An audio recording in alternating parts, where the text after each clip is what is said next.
Boa noite, boa noite, boa noite. Bem-vindos a mais um Rodricast, que hoje conta com a presença dele, que é advogado, bicampeão brasileiro de oratória e tem o maior canal sobre o tema do Brasil. Cresceu 1 milhão de seguidores em apenas um ano e vai contar muitos desses segredos para nós, queridíssimo Giovanni Bergossi. Opa! Obrigado pelo convite. Querido, obrigado por você estar aqui. Prazer estar aqui. Dividir tanto com a gente. Eu quero começar com um assunto muito polêmico. Tá bom. Pode já de cara um assunto polêmico? Vai viralizar. Eu fiquei sabendo que houve uma pessoa que ganhou um campeonato de oratória contando a história de uma outra oradora. Ah, ela veio aqui contar a versão dela, né? Aqui a gente dá o direito de réplica. Então, assim, a gente ficou sabendo dessa história, eu queria ouvir essa história da sua pessoa. Não sabia nem que era você, eu sabia só que era uma fofoca do meio da oratória. É mesmo? Mas foi você? Caramba. Gente, o que aconteceu? Pra quem não me conhece, Giovanni Bergossi, prazer, é o professor da oratória. E existe esse submundo que ninguém conhece dos campeonatos de oratória. E nem é só de oratória, tem campeonato de debate e de oratória. Sim. E eu e a Micarla, minha noiva e minha sócia, a gente era campeão dos dois. A gente ganhou o campeonato de oratória, de debate, e, enfim. A gente adorava esse negócio. Nasceu no Reino Unido, esse esporte bem legal. E o que acontece? Em 2019, teve o segundo campeonato brasileiro de oratória. Eu tinha ganhado o primeiro, em 2018. E aí eu cheguei em 2019, né? Poxa, vou defender o cinturão. Eis que tenho como minha concorrente, a minha opositora, Micarla Lins. Vocês já estavam juntos? Sim. É um pouco, assim, a gente começou a se relacionar no início de 2019. Aí, em algum momento de 2019, a gente começou a namorar, só que sem um pedido oficial. Aí vem a história do campeonato, né? Eu tenho certeza que era ela que estava te enrolando. Não, era eu mesmo. Ah, meu Deus, Eu tinha admito. deixado esse gancho. Mas o que aconteceu? Lá no campeonato, só para dar uma contextualização, num campeonato de oratória, tem alguns tipos de discurso. Tem o discurso preparado e o discurso de improviso. Tá. O discurso preparado é quando você recebe um... Na verdade, tem um discurso preparado com tema livre e com tema específico. Discurso preparado com tema livre. Eu vou pra casa, eu pesquiso, eu roteirizo, eu ensaio, eu trago a melhor apresentação do mundo sobre a coisa que eu mais quero falar. Interpretação conta ou só o roteiro? Conta 100%. Maravilha. Pela mais que o roteiro, dane-se o que eu vou falar. Acho que a principal coisa é como eu entrego. Exato. Mas claro, se você causa emoção e tudo mais, isso conta e o roteiro entra Sim. aqui. E você tem o discurso preparado com um tema específico. Tá. E depois tem o discurso de improviso, que é quando te dão um tema na hora, você tem que improvisar na hora. Mas nessa final do campeonato, era o tema específico, discurso preparado. Aí o tema era sua história favorita. Então é tipo assim, ó, sua história favorita, faça um bom discurso e traga aqui. Lá na final, cheguei lá, inclusive, quando eu escrevi esse discurso, que é contando a história da Micarla, falando que ela tinha a minha história favorita. E era legal, porque, poxa, a história favorita da minha oponente, né? Tem uma questão. E aí eu escrevi isso e no final eu pedi ela em namoro, porque eu acredito nisso. E não foi eu que inventei, tá, gente? O Bertold Brecht era um dramaturgo, poeta alemão, e ele que foi um grande nome, o maior do teatro épico. E ele falava assim: se você não tem um bom final, você não tem nada. Por isso que toda peça de teatro tem aquele grande finale. Sim. Então na palestra é a mesma coisa, você tem que encerrar com um boom. E lá naquele discurso eu falei, qual que vai ser o final de milhões? Aí eu falei, cara, tô contando a história da Micarla, aí o final do discurso vai ser eu pedindo ela em namoro na frente de todo mundo. Só que tinha um porém. Cara. Eu não sei se a Micarla comentou isso. Tinha um porém. Isso só daria certo se eu falasse depois dela. Ah, e vocês não sabiam qual era a ordem? Não sabia qual era a ordem. É sorteio? É sorteio. Tá. Só que o que acontece? Os concorrentes, eles não assistem a apresentação de quem veio antes, só de quem vem depois. Sim. Eu vou lá, dou minha apresentação e agora eu posso assistir quem vem depois. Então o que acontece? Se eu fosse o primeiro, eu ia falar e a Micarla não estaria na sala. Como que você ia fazer o gran finale? Primeiro que ia perder a emoção, eu contando a história dela, não tá nem ouvindo. E segundo que não ia ter o final. Você fez muita oração pra isso dar certo. Foi basicamente assim. Qual que era a coisa lógica de eu ter feito? Não, vamos fazer o plano A e o plano B. Plano Boa, B, se boa. ela não tiver. Só que quando eu terminei aquele discurso, eu falei assim, não, esse discurso é lindo demais pra ele não acontecer, não vai ter plano B, é isso aqui. Foi muito lei da atração, e eu nem conhecia a lei da atração na época.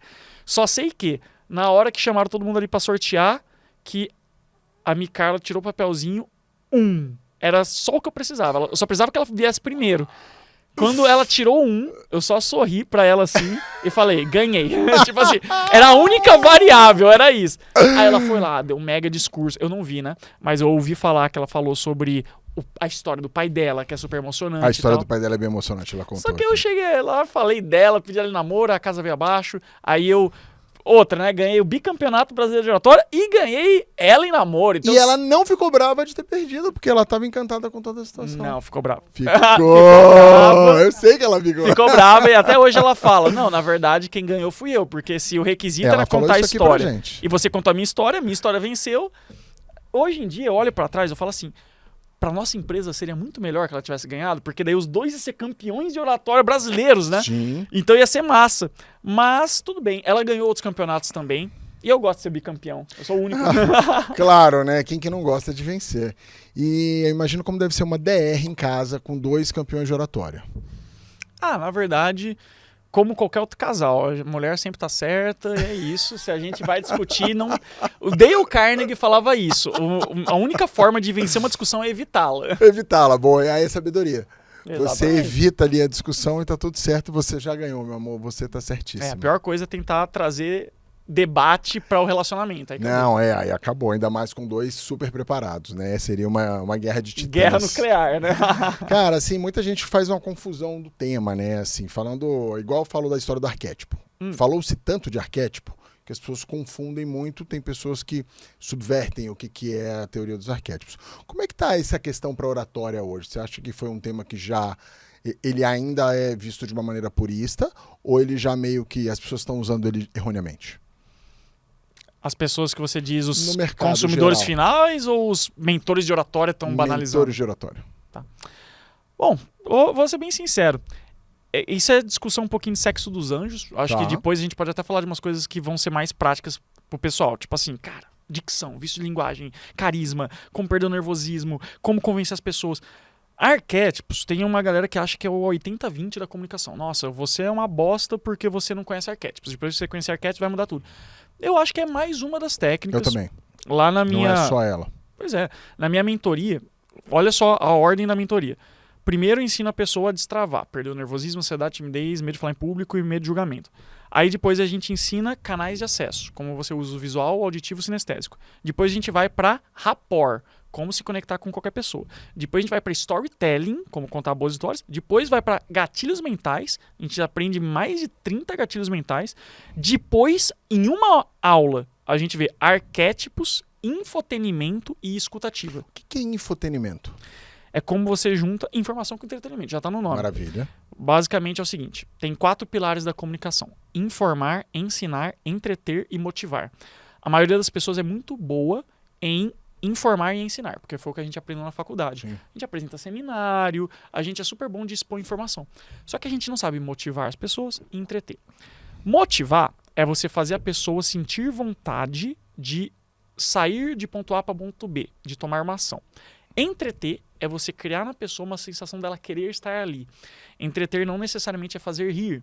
Um filme de terror também entretém. Sim. Se você domina a habilidade de informar e ensinar enquanto entretém e motiva, aí acabou.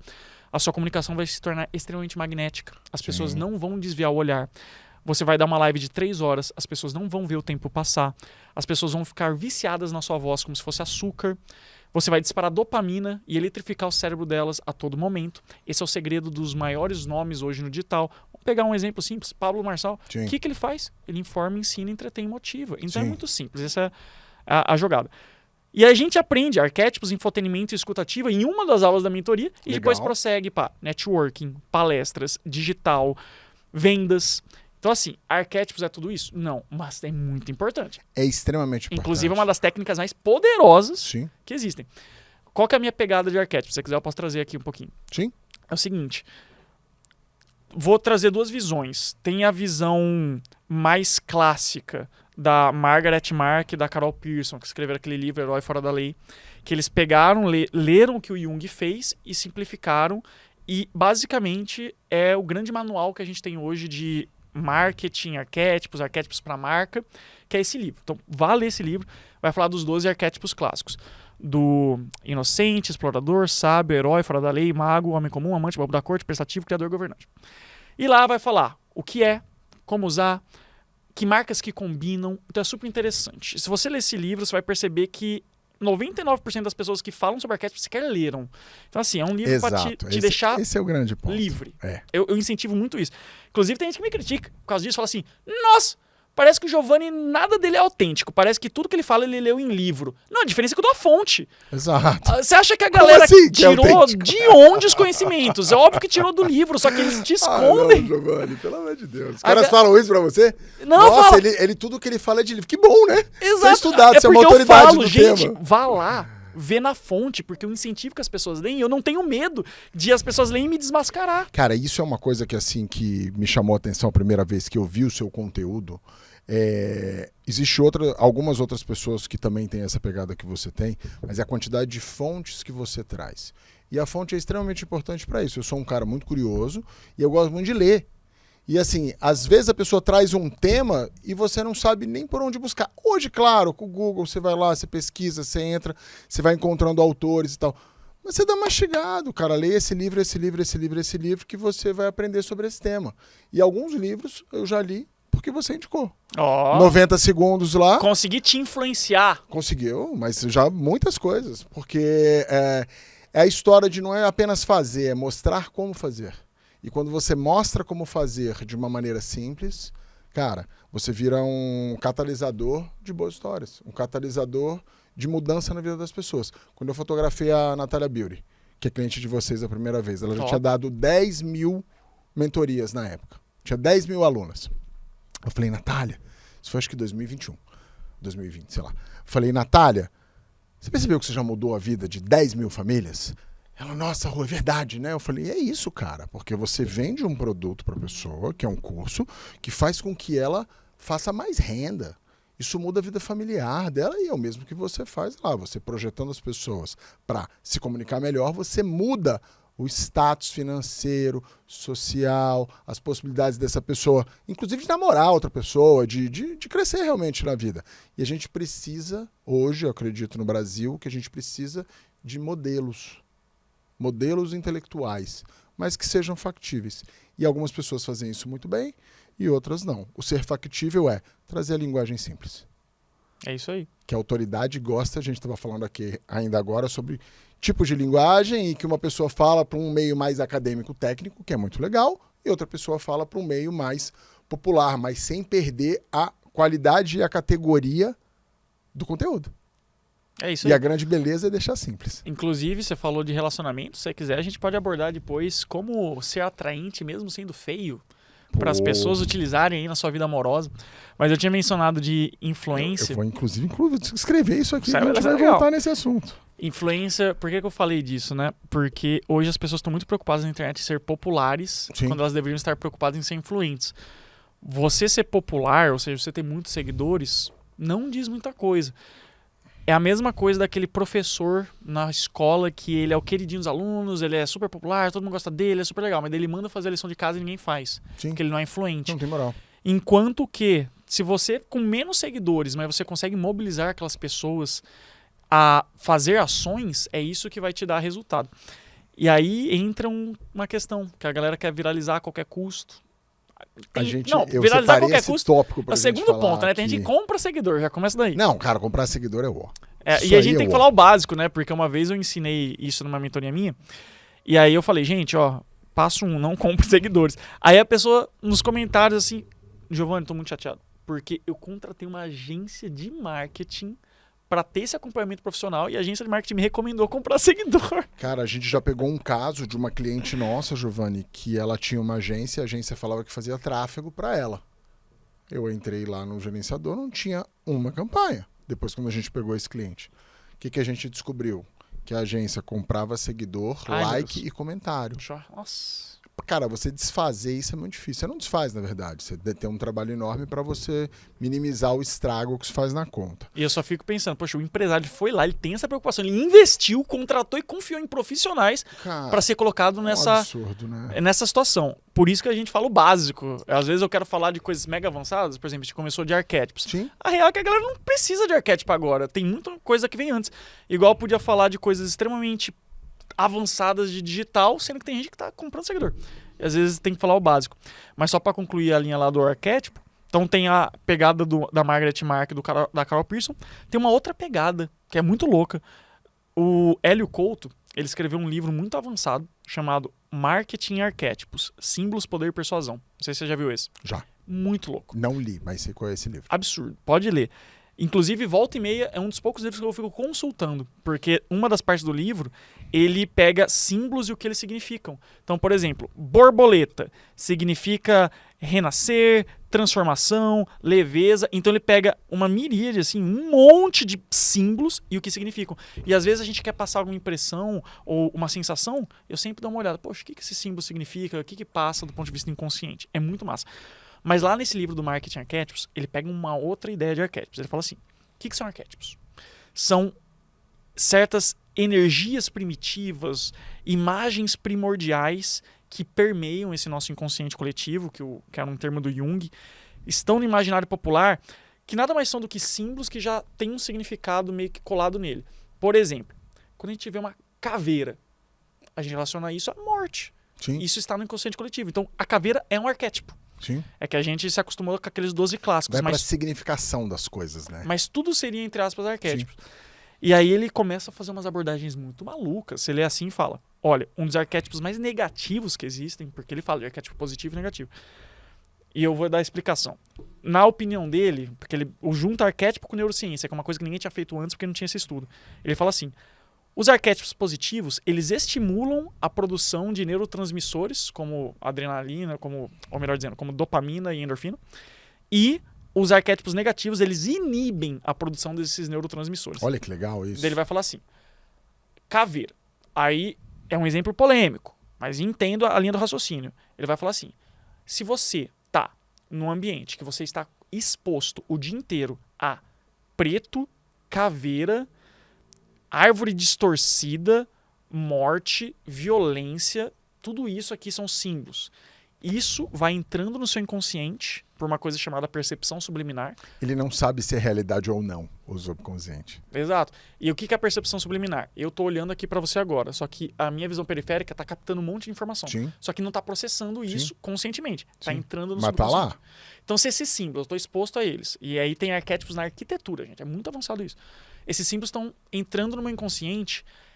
Ele fala, dependendo do nível, você pode até ter tendências à autodestruição e automutilação se você fica nessa vibe. Sim, sim. E aí você tem arquétipos positivos, ele vai falar, pega uma águia, pega um leão, deixa ali no seu escritório, vê se não vai mudar daqui a pouco a sua postura, a sua motivação, o seu foco. Então essa é a pegada do Hélio Couto. E realmente é um livro que dá aulas. Ele fala coisas avançadas do tipo, uma mentira contada mil vezes se torna verdade. O consumidor tende a acreditar no que é dito e as pessoas seguem quem parece saber do que está falando. Então, de modo muito básico, o que ele está falando? Se você fala com confiança, não importa o que você estiver falando, as pessoas vão acreditar e vão te seguir, só porque parece que você está certo.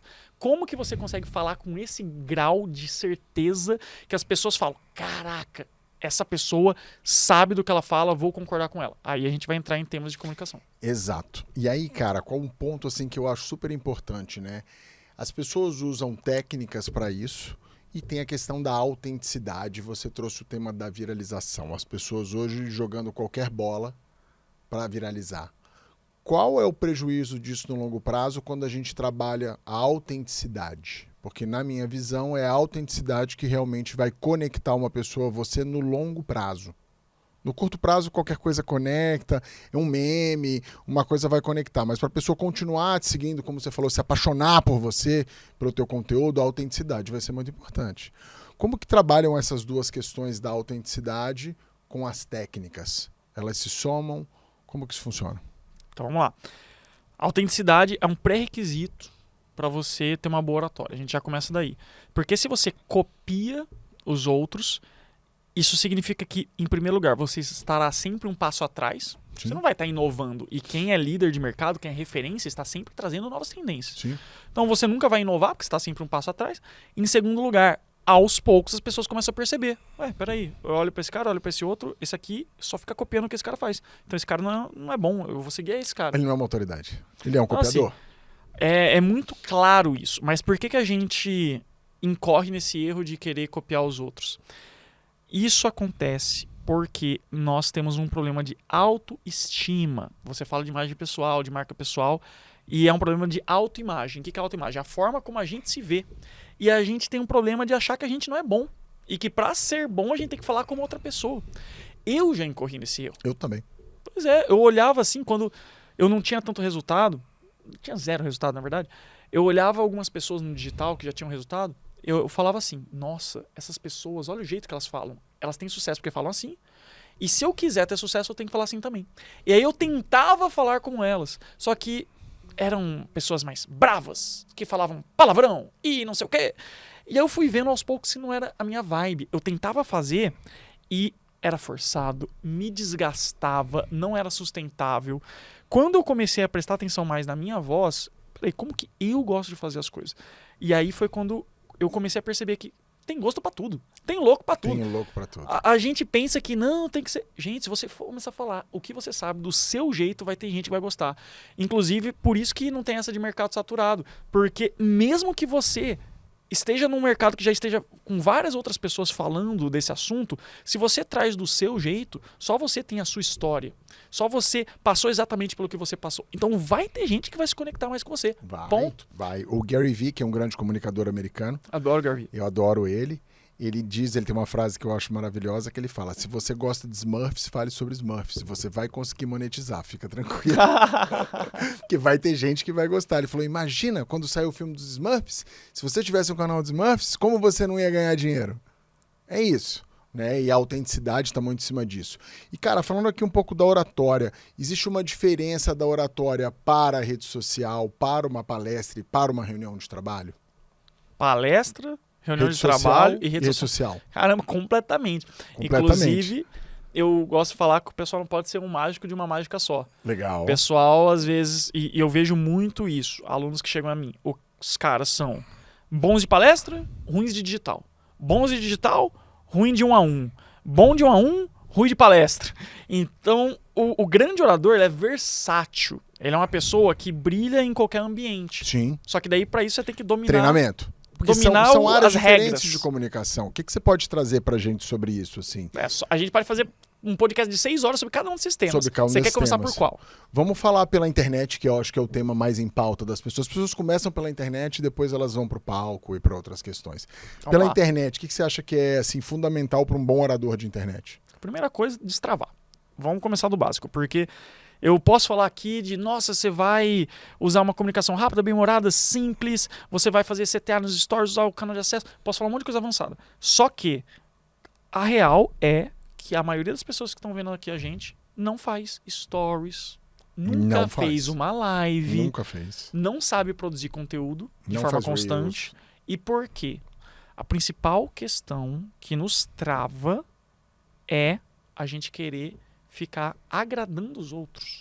Isso daí eu falo para todo mundo. Se você quer fazer conteúdo, você vai ter que uma hora ou outra lidar com o fato de que você não vai agradar um monte de gente. Exato. E uma coisa que eu gosto de falar, pessoal, olha, os seguidores atuais que você tem são os piores possíveis. São os mais inúteis. Você podia pegar todo mundo e jogar no lixo. Porque, vamos lá, quando eu comecei no digital, foi em abril de 21, tinha 2.000 seguidores da minha vida antiga, tinha acabado de abrir o Instagram, era perfil fechado. E eu literalmente comecei ali os stories falando, gente, o perfil aqui agora vai mudar, era da minha vida pessoal, agora eu vou começar a falar de comunicação e oratória, te convido a ficar e aprender um pouquinho, se isso não Te fizer agrada, sentido, tchau. se você não gostar, pode dar um follow, de boa. Eu já cheguei falando assim, porque a real E você é que com certeza não perdeu o seguidor. alguns devem ter perdido, mas tô É de uma boa. coisa pouca. Por quê? Porque as pessoas da sua vida, assim, do presente, são as que mais terão dificuldade de reconhecer sua autoridade. São aquelas pessoas que você vai ganhar vários prêmios, faturar não sei quanto, vai não sei o quê, E daí só depois a pessoa vai perceber que você mudou. Exato. Porque na cabeça delas, vocês vieram do mesmo lugar, tiveram as mesmas oportunidades e não entra na cabeça dessa pessoa como que você teve mais resultado que ela. Exato. Então, numa postura defensiva Sim. e de autoindulgência, essa pessoa vai sempre olhar pra você e vai ver com o mesmo nível de autoridade ou nível abaixo. É por isso que se você der um follow na pessoa, ela vai retribuir um unfollow. Porque ela só tá te seguindo por conveniência. Ela nem te acha que você é autoridade. Exatamente. Então é o seguinte, essa galera é a pior que tem. Porque além de tudo isso, além dessa galera não te comprar, além dessa galera só te seguir porque você segue, ainda por cima eles te bloqueiam. Ainda por cima aquela pessoa... Bloqueiam não é de, tipo assim, bloquear o perfil. É bloquear a mente. É bloquear a mente. Porque você deixa... Elas só criticam. Você deixa de fazer stories live porque Sim. você sabe que vai ter aquele tio, aquela tia, aquele primo, aquela prima, aquele colaborador, aquele chefe, aquele cara que estudou com você há muito tempo, aquele professor da faculdade que está na sua rede social e você fica com vergonha de aparecer lá, de ser julgado, dessa pessoa rir de você. E aí você tá deixando de ganhar dinheiro por causa da opinião de uma pessoa que nem gosta de você e nem vai te comprar. Eu dou mentoria para muito profissional liberal.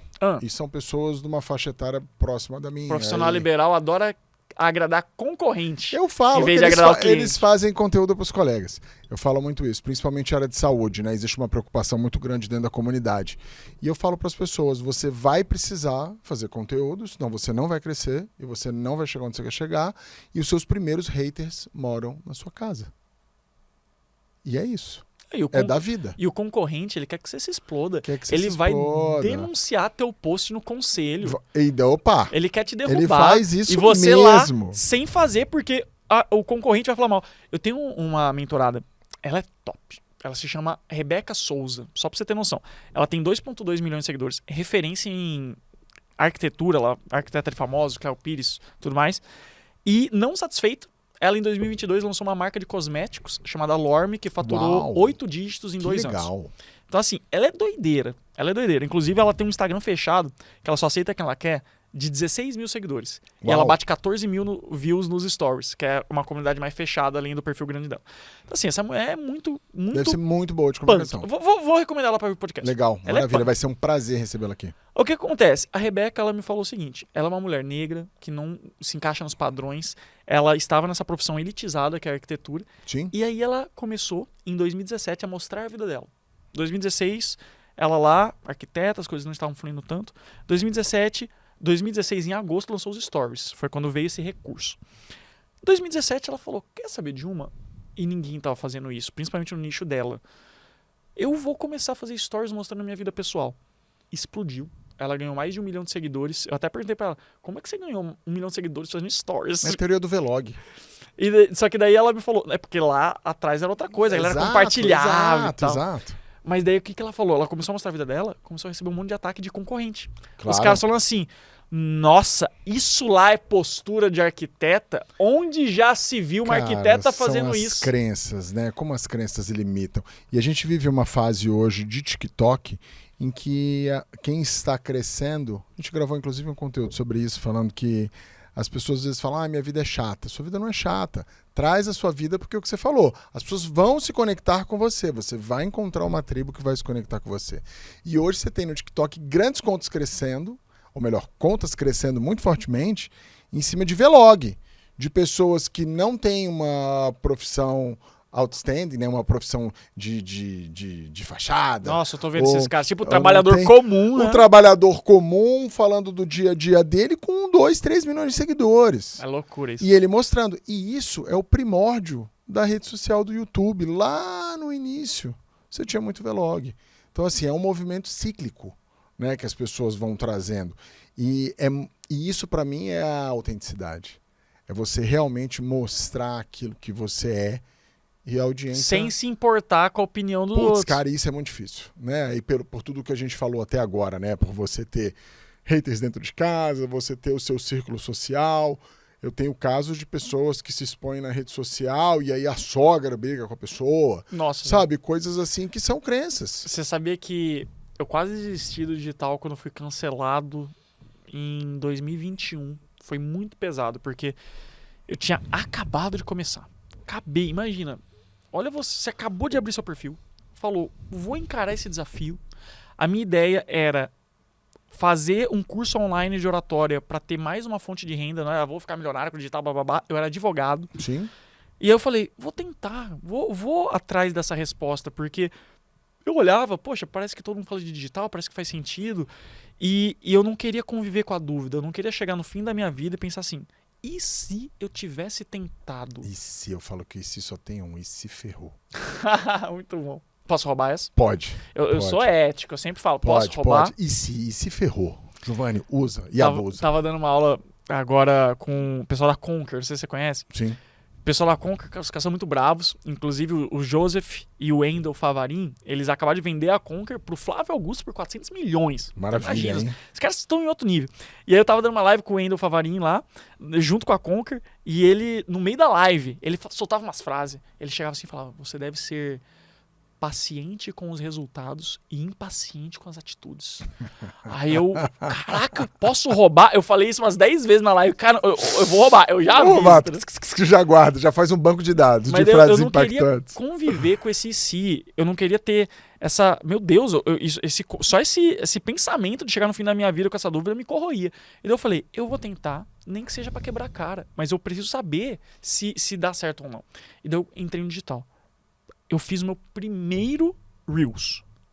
No meu segundo, o segundo Reels foi, não sei se você vai lembrar dessa trend, foi em 2021, que era uma música brega.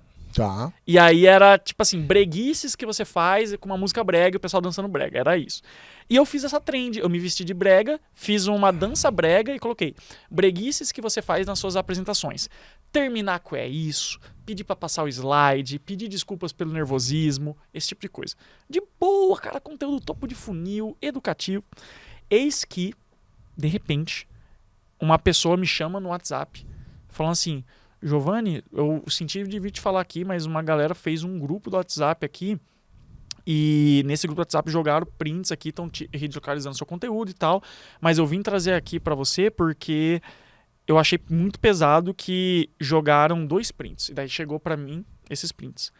Primeiro print era a pessoa com o meu Reels aberto assim e daí com o botão lá, deseja denunciar esse conteúdo, tem certeza?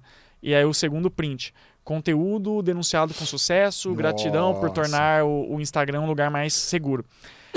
E aí eu fiquei muito mal, porque eu falei assim, caramba, velho, estão fazendo uma incitação a uma denúncia em massa do meu Instagram, e eram pessoas que eu conhecia. Sim, é aquilo que a gente falou mais cedo, da daí, inveja. Quando a gente tá no início, nossa, o início é a parte mais difícil.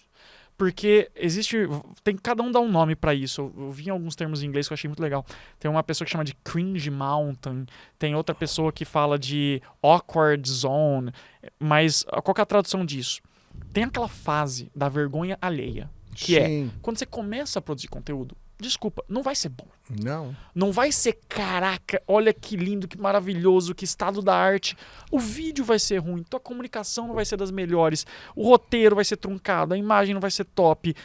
Por quê? Porque você não sabe fazer aquilo direito, você tá começando agora. E lá atrás, quando você começou, quando eu comecei, acho que o primeiro vídeo que eu fiz foi ali em 2017, a gente não tinha referência. Hoje tem você, tem pessoas que ensinam código. Mas essas referências às vezes trava a pessoa, porque a pessoa fica se comparando. Fato. Aí ela fala fato. assim, putz, não a vou referência nem pode ser começar. negativa. Exato. Ah, a pessoa, pô, eu fiz, mas não tá igual da pessoa. Não vai ser, vai demorar alguns anos para ficar igual da pessoa. E isso é uma coisa que a gente trabalha muito na mentalidade. Eu tive que trabalhar muito isso. Eu, no início, eu imitava pessoas, igual a mesma trajetória. Eu tinha vergonha de falar, eu fazia um vídeo, ficava constrangido, eu ficava um mês sem postar. E depois você vai vencendo essas coisas, né? Mas eu acho que é muito a busca de você se melhorar. Uma das perguntas que as pessoas fazem muito pra mim, e eu queria te fazer essa pergunta sobre oratória, cara, se eu estudar oratória, eu não vou ficar meio robótico?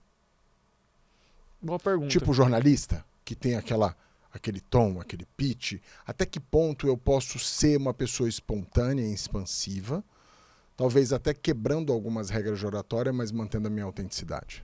Top. Então vamos lá. Quando você falou quebrando regras de oratória, você tem algum exemplo? Seria mão no bolso, sotaque, mão no vício bolso, de linguagem? sotaque, vício de linguagem, excesso de gesticulação. Eu sou um cara que gesticula muito. Então vamos lá. O que acontece? esse negócio de, mas se eu estudar muito oratório eu vou ficar robótico, não faz sentido. Porque tudo que a gente aprende no início é truncado. Exato. Você vai aprender um instrumento novo. Você toca algum instrumento? Toco. Qual? Violão e bateria. Pronto, violão. E finjo que canto. Muito bom. Eu finjo bem, cara, mas eu não canto, mas eu finjo. Quando você começou a aprender violão, era super fluido? Não. Não, era claro que truncado. não, Aí a exato. pessoa começou a estudar oratório, tá truncado. É óbvio, você tá começando. Então, tudo no começo. Línguas estrangeiras. Você vai aprender inglês. Vai falar lindo, maravilhoso de primeira? Não, vai ser, entre aspas, robótico, mecânico. Então, tira isso da sua cabeça. Segunda coisa. A autenticidade, como isso se junta com regras de oratória. A primeira regra de oratória é que não tem regra de oratória. Maravilha. Já começa daí. Gente, ouçam isso. O que existem são alguns princípios. A gente sabe, pela neurociência, pela experiência, o que funciona, o que tende a funcionar, o que tende a não funcionar. Só que mesmo a pior coisa você consegue fazer funcionar no contexto certo. Exato. Trabalhando a autenticidade. Antigamente, tinha alguns mitos, que era assim, é um crime você colocar a mão no bolso. Porque gesticulação é importante na oratória. Então, se você põe a mão no bolso, isso é um crime. Isso é um crime, eu ouvia isso. E eu falava, eu respondia assim, eu te desafio, eu te prometo que eu consigo dar uma palestra mais foda que a sua se eu ficar a palestra inteira com a mão no bolso e você os gesticulando. Eu te desafio, eu ganho de você. E depois a gente pergunta pra galera da audiência, quem palestrou melhor? E eu com a mão no bolso. E aí? Por quê? Porque é um dos requisitos. Inclusive, o Harvey Specter lá do Sultz, que todo mundo gosta, né? Harvey Specter, super confiante lá do Sultz. Volta e meia, ele tá lá no tribunal, ele tá lá nas reuniões com clientes, com uma mãozinha no bolso. Com a mão no bolso, falando relaxadão. Assim, relaxadão. dá uma vibe boa, depois ele tira a mão Confiança. no bolso, gesticula. Traz a confiança. Pois é. Traz uma naturalidade. Então tem como você usar isso. Outra coisa que muita gente me fala, Giovanni, e o tal do sotaque? Outra coisa que me deixa puto. Porque eu recebo isso, gente, e nos meus vídeos tem gente que comenta assim, nossa, o cara quer ensinar oratória com esse sotaque do interior, puxando R, porque eu falo Mas porta. é o seu sotaque. E Eu aí- acho isso inconcebível, esse tipo E aí, qual que é a questionamento. jogada? Esse negócio de sotaque neutro não existe mais. Isso foi refutado pela linguística. Hoje se fala, todo mundo tem sotaque forte Sim. dentro do seu próprio sotaque. Exato. É que se tomou um como padrão e falou, o resto é tudo forte. Eu sou de Brasília. E Brasília tem a história de ter sotaque neutro. Uhum. Porque lá você pega ali a bancada da Rede Globo ali, o William Bonner, ele fala mais ou menos como um brasiliense ali de plano piloto mais antigo falaria, que é uma junção de vários sotaques. Eu questiono um pouco isso. Eu morei nos Estados Unidos, morava em Ohio, que era uma região que diziam que tinha um sotaque neutro do inglês. Então eu tenho 2 sotaques neutros, olha que maravilha. Não serve de Dois nada. sotaques neutros. E não serve de nada. Mas eu acho isso, eu acho que dentro, ainda mais hoje em que a comunicação ela é tão pulverizada, eu me impressiono ainda. Óbvio que a gente lê as coisas na internet que a gente fica impressionado até hoje. Fala, nossa, o cara pensou isso mesmo. Ele fez essa pergunta mesmo. Mas é isso, como é que... Por que um sotaque seria um problema? Quando a gente tem Não, agora, um país você tá vendo que é... Virgínia, você tá Ah. vendo... Vamos pegar a Juliette, Murilo Gun, que são exemplos de pessoas com sotaque nordestino, Sim. que fazem super sucesso. Sim. O próprio Whindersson Nunes. O Whindersson Nunes é o maior influenciador do Brasil, sotaque nordestino. Sim. E aí? Sim. Então, assim, a internet veio para dar essa voz para as pessoas que não têm esse padrão, que não tem que perder sotaque para ter espaço, e perceberam, caramba, isso conecta. E outra coisa... Esse mito veio da televisão Não, com pro certeza. Brasil. E Isso eu- era e eu- isso de uma emissora específica que... E eu falava assim, tinha que tirar o e eu sotaque falava o de todo mundo. seguinte, ó, esse negócio de ficar enchendo o saco com sotaque é coisa de quem não viajou pra fora do país. Porque quando você vai pra fora do país, tá todo mundo tentando falar inglês com o sotaque extremamente carregado. O italiano, o alemão, o chinês, tá todo mundo. Aí imagina, o alemão... Não, vamos fazer um exemplo mais perto. Uma pessoa que é alemã, ela veio pro Brasil, ela tá se esforçando pra falar português. Eu já tive professor alemão falando português. Sotaque enorme. E a pessoa falando alemão, aquele português com sotaque alemão truncado. Eu nunca vi um brasileiro chegar e falar assim, rapaz, não tô levando a sério o que esse alemão diz, porque não tem nenhuma credibilidade. Veja bem, olha o sotaque. Ele tem sotaque. Qual que é a lógica? Então a gente não faz isso com os outros. Mas o brasileiro adora falar que certos sotaques tem que perder. Então tirem isso da cabeça. Tenha orgulho do seu sotaque.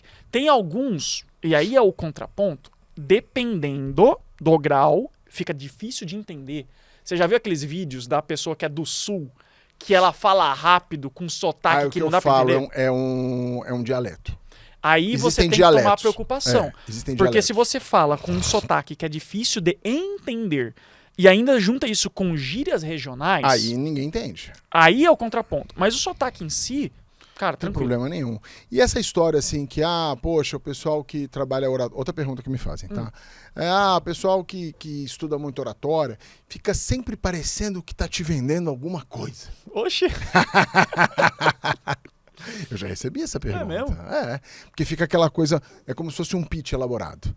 E aí vem outra pergunta, né? Por que no Brasil as pessoas ainda têm tanta vergonha de serem vendedores, boa. de se vender?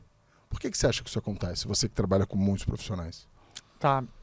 Isso é uma coisa que a gente realmente trabalha muito, porque antes da gente querer falar sobre como ser mais próspero, a gente tem que desbloquear algumas crenças que estão na cabeça das pessoas. Tem gente que fala que vender é mal porque demoniza o dinheiro. Exato. É simples assim, se você vende, você tem dinheiro. Quanto mais você vende, mais dinheiro você tem. Só que se você está relacionando dinheiro com corrupção e pecado, Sim. é óbvio que você vai odiar dinheiro, riqueza, milionários, bilionários e vendas. Exato. Então a gente já começa desmistificando algumas coisas. Isso talvez seja um papo mais novo para quem nunca viu, talvez seja um papo repetido para quem já viu, mas óbvio, tem que ser dito. A gente cresceu com uma cultura de que a gente sempre ouviu, é mais fácil um camelo passar numa agulha do que um rico entrar no reino dos céus. A gente cresceu assistindo novelas que mostravam o rico como vilão. E a mocinha... Todas as novelas os ricos eram vilões, pegavam todo mundo, eram infiéis e eram sacanas. E a mocinha era a empregada do vilão. E daí ficava lá a mocinha, que era a empregada do vilão, sofrendo a novela inteira na mão do vilão. E daí o vilão, quando ele ria assim, ó. O rico, né? O rico, ele ria. Ele ria que nem o vilão. E daí o que... Você riu igual o vilão agora. Quer dizer que você é rico? Graças a Deus. E aí, olha que louco. O que acontecia? No final da novela, o rico se ferrava, ia preso, morria às vezes. E aí o pessoal comemorava. Pega, rico, corrupto. Exato. E aí o que acontecia com a mocinha no final do filme? Ficava rica. Ganhava na loteria, achava um tesouro, ganhava uma herança. A justiça foi feita. E daí né, a gente sempre recebeu essa mensagem contraditória. A gente odeia o rico, mas todo mundo quer ser rico. Exato. Então fica uma mensagem dúbia. E a gente sempre ouviu também, quem nunca ouviu? Dinheiro é sujo. Tem que lavar a mão depois de pegar um dinheiro. Se vender, essa crença é se muito vender é forte. feio, se autopromover é feio. O bonito é ser humilde. Quem é humilde demais não consegue vender. Lógico que não. Todo mundo que é rico e próspero sabe se autopromover na medida certa. As pessoas confundem ser humilde com ser pobre. A gente tem aquele discurso de tem que estar tudo mal, você não pode falar seus pontos fortes, senão você é arrogante. Isso é uma coisa da nossa cultura, assim, de maneira geral. Eu acho que isso está ligado, polêmico, mas eu acho que isso está ligado à cultura mais católica. Não, isso tá né? 100% e aí você ligado. tem lá, a igreja protestante já tem uma outra visão, já fala de teologia da prosperidade e tal, enfim. Mas na igreja católica você tem isso que é uma força de dominação cultural, certo? Os ricos estão aqui, quanto mais você sofre, mais perto de Deus você tá. Exatamente. Certo? E aí a gente... Eu não acredito nisso, viu? Eu também não. Eu acredito que você veio para desfrutar o que tem de melhor no mundo. Exatamente. E outra, quanto mais você prospera, mais você consegue ajudar os outros a prosperar. Exatamente. A galera que odeia bilionário, bilionário tem que morrer, não sei o quê. Pra pessoa ficar bilionária, ela deixou muitas outras pessoas milionárias no meio do caminho. Muitas. O bilionário tem que pagar imposto. Pro cara ficar bilionário, ele paga imposto pra caceta. Não, e outra, você recebe de modo condizente com o valor que você gera no mercado. Exato. Se você gerou tanto valor ao ponto de ganhar tanto dinheiro, parabéns pra você. E, nossa, aqui a gente vai entrar nos papos meio de economia, de política, mas Sim. é que realmente é uma coisa Existe que... uma demonização do empresário. Isso é um absurdo. Quando eu tava na faculdade, eu era o cara revolucionário. Eu era o cara que falava que bilionário tinha que morrer. Eu era a pessoa que odiava rico. Por quê? Porque eu não era rico. Só que daí, o que acontece? O T. Harv Eker fala isso no livro Segredos da Mente Milionária. Eu amo esse livro. E ele fala assim... Esse livro é muito bom. Top. Nossa, leitura obrigatória. Leia Os Segredos da Mente Milionária. Livro 1 pra você ficar rico. E aí, ele fala assim... Abençoe aquilo que você quer. Abençoe aquilo que você quer. Se você vê uma pessoa próspera, com uma casa foda, com o carro que você quer, abençoe. Aí você tem que falar assim, caramba, que massa, velho. Parabéns pra ele, daqui a pouco sou eu. Se você demoniza, chegou aí com corrupção, enganando os outros, passando pé nos outros, explorando os outros. Você cria uma energia horrorosa. E você nunca vai chegar lá, por quê? Porque o seu cérebro, ele é movido por um negócio chamado gatilho mental da coerência. Sim. Se você fala algo...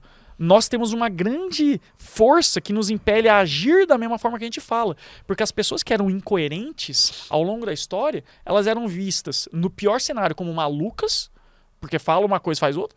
E no melhor cenário, como não confiáveis. Sim. Então, quem realmente prosperou, quem se deu bem, são as pessoas coerentes. Se você falar mal de rico, o seu cérebro vai te boicotar pra você não ser rico. Então, cara, uma vez a gente conversando com uma pessoa que fazia. Que era cliente da nossa agência, aí o filho dela tava lá, você lembra da história? O filho dela tava lá e falou: não, mas essa coisa assim, pô, você deve se sentir mal, né, sendo vendedor. Aí eu falei, a pessoa não deu certo em nada e virou vendedor, né? Eu falei, não. Aí ele falou, cara, mas assim, vender é chato, né? Assim, é uma coisa antiética vender, né? Eu falei, não, cara, deixa eu te explicar uma coisa. Um menino de 19 anos ele tinha na época. Eu falei, deixa eu te explicar uma coisa. Antiético é você vender uma coisa que você não entrega. Isso é antiético. Eu vendo um produto e um serviço que eu entrego. E eu faço o melhor que eu posso para que esse produto seja adequado para o cliente. Qual é o mal nisso? Ele, não, mas essa coisa do capitalismo. Eu falei, amigo, se sua mãe não vender... É incrível como realmente tem muita gente que pensa isso. Aí eu falei pra ele, se a sua mãe não vender hoje, ela não paga o seu todinho de noite, tá? Não, e outra, Aí ele se a chocou, empresa falir, todo mundo perde emprego. todo mundo perde emprego. Aí ele chocou, ele falou, eu falei, então, se sua mãe não vender, ela não paga os seus panos de bunda. Porque você trabalha? Não, ela que te sustenta. Que bom que sua mãe vende. Aprende você a vender pra sair da aba dela. Não, nossa, mudou minha mente. Depois eu pedi desculpa pra ela, porque eu dei essa chacoalha no menino, né? Ela falou, não, obrigado, ele tava precisando ouvir isso mesmo, e ele te adora agora, porque você mudou a mente dele. Eu falei, cara, que legal, né? Tomou um chacoalha, ficou esperto. Mas é isso, cara, é a força do progresso. A gente tava falando dos bilionários lá, eu falei do T. Harv Eker, mas assim, uma grande lógica aqui. Se você... E isso é pra refutar, porque eu vi também um corte que tá viralizando, o pessoal falando que bilionário tem muito dinheiro, não tinha que existir e tudo mais. Pessoal, Esse movimento é muito forte. se né? vocês limitam a quantidade de riqueza que uma pessoa pode ter, você limita e você desincentiva a geração de valor e o trabalho. Sim. A pessoa vai falar assim, pra que eu vou trabalhar tudo se o Estado vai pegar e tudo? Então você tá dando um incentivo pra uma sociedade menos produtiva. Você tá tirando incentivo de inovação, das pessoas irem atrás de coisas diferentes, de resolver problemas. Gerar valor nada mais do que resolver um problema. Isso acontece com a geração europeia, que tem muito benefício em cima do social. Então lá, você trabalhar numa profissão ou outra que você precisa estudar muito, a diferença de renda é muito pequena. Para que eu vou me esforçar para ganhar 500 euros a mais? Vou fazer isso aqui que tá bom. Trabalha um ano, tira uma licença ou sai, pega uma remunerada do Estado de mais um ano. Fica um ano vivendo de previdência. Aí volta, trabalha. É sustentável no longo prazo? Jamais. Só que tem uma geração que está minada dessa situação. E aí o que você falou, você mina o progresso. E aí, voltando a falar de digital, né? Eu digo, cara, se você estuda o digital, se você se capacita nas ferramentas, se você aprende oratória, aprende a vender online, aprende a montar a mecanização digital de tudo, você pode até ficar rico, meu amigo. E aí a gente, voltando para a questão das vendas. Sim. Por que o pessoal tem bloqueio de vendas? Então a primeira coisa é porque demoniza o dinheiro. A segunda coisa é porque tem baixa autoestima. E aí se a pessoa tem baixa autoestima, não tem confiança, ela não vai conseguir vender bem. Porque ela vai falar o preço e logo depois vai justificar e vai dar um desconto. Vai falar assim, ó, a minha mentoria, ela é R$5.000, mas não se preocupa, tá? Que a gente faz um precinho legal aqui, a gente divide. Eu vou te ajudar. Calma que eu vou te ajudar. Né? É isso, mas Por quê? Porque você já acha que o produto tá caro. Então, assim, isso é até legal a gente falar, a diferença entre persuasão e manipulação. A galera acha que, ai meu Deus, eu vou aprender gatilhos mentais, eu vou aprender arquétipos e tudo isso. Falou, eu não quero usar isso, porque isso aí não é legal. E eu já vi gente falando, eu até tenho produto, eu quero vender, só que eu não quero ficar usando esses gatilhos, não. Aí por que não? Ela se sente enrolando o outro, porque é muita manipulação. Aí eu penso o seguinte, ó, primeira coisa, você deve usar esses gatilhos de forma íntegra. Exato. É simplesmente, não minta. Não mentiu, tá certo. Segunda coisa, você acredita no seu produto, no seu serviço?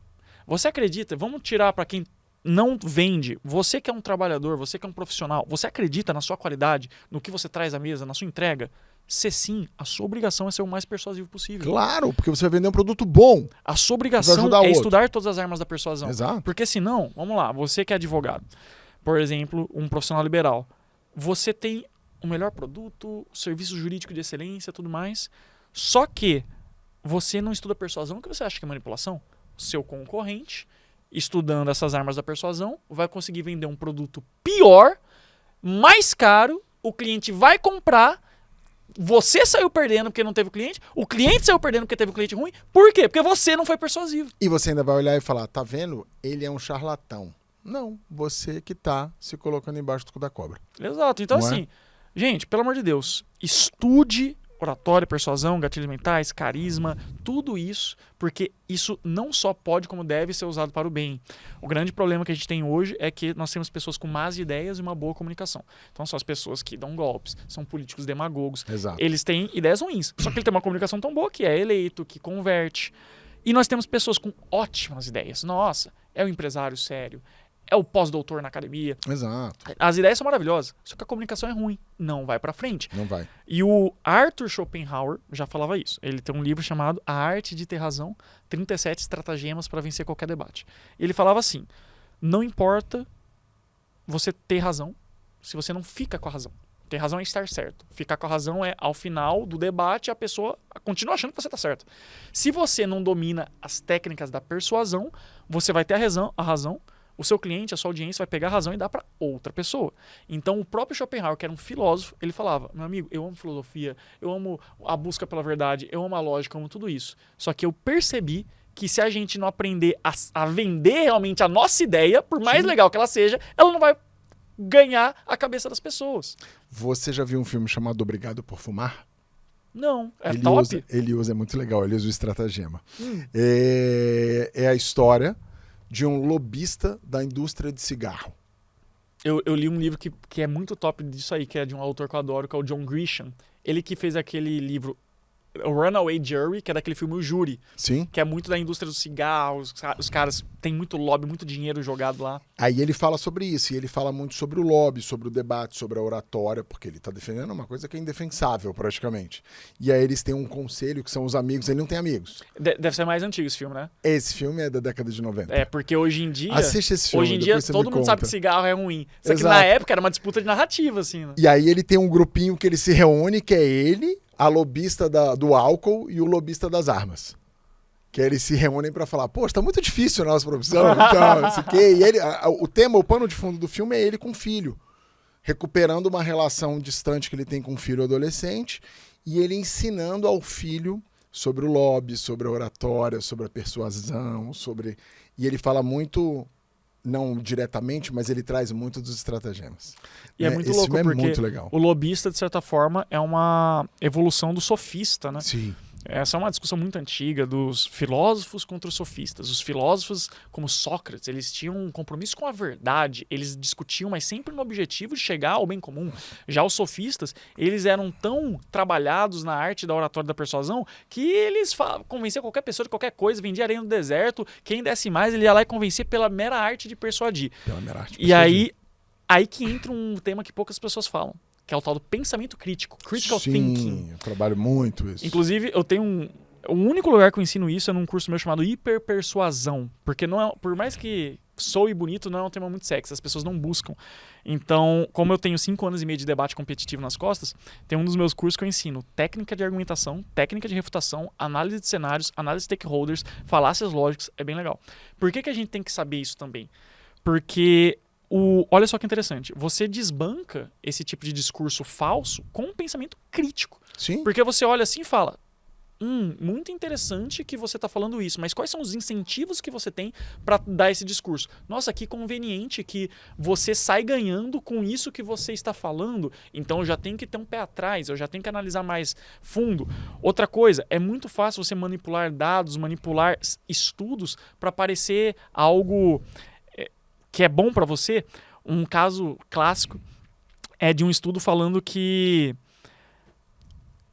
certa comida não faz mal à saúde. Ah, não, essa comida aí que todo mundo fala que faz mal à saúde, não faz mal não. Que é a indústria da carne, a indústria do leite, tem um monte de coisa assim. E aí eles mostravam, quando foram estudar, assim, não, mas qual que é o estudo que eles dizem? Especialistas dizem que não faz mal. Era quando comparava com o McDonald's. Quando comparava com o McDonald's, não fazia mal. Estudos dizem que se você beber ácido sulfúrico e comer isso, você vai passar bem, né? Cara, Então era basicamente isso. A gente tem que dominar também o logos. ele trabalha bem isso no filme, que ele fala uma coisa que é o seguinte. Ah, Ele fala pro filho dele, você não debate jamais numa discussão, numa negociação ou na parte do lobby, você jamais precisa estar certo. Você só precisa descredenciar o pensamento crítico do outro. Que você mina o ataque. Ele nunca precisava dizer, porque ele, pai, como é que você consegue defender a indústria do cigarro? Eu descredito as informações técnicas que eles me trazem. Através disso, exatamente, você falou, mas isso foi comparado com não sei o quê. Será que isso é isso mesmo? E aí ele trabalha exatamente isso. não, Mas e hoje em dia, esse filme é isso antigo. usado, Mas hoje em dia, isso tá pior. Por quê? Porque a gente está numa era chamada pós-verdade. O que é a pós-verdade? São uma tese que, nossa, já ganhou os palcos. Em 2016, esse livro é de 2016, né? Esse livro é anterior. Ou melhor dizendo, posterior. Mas tem um livro de um cara chamado Matthew Daconah. Ele era jornalista, se eu não me engano, do The Guardian. E ele fez um livro chamado Pós-Verdade.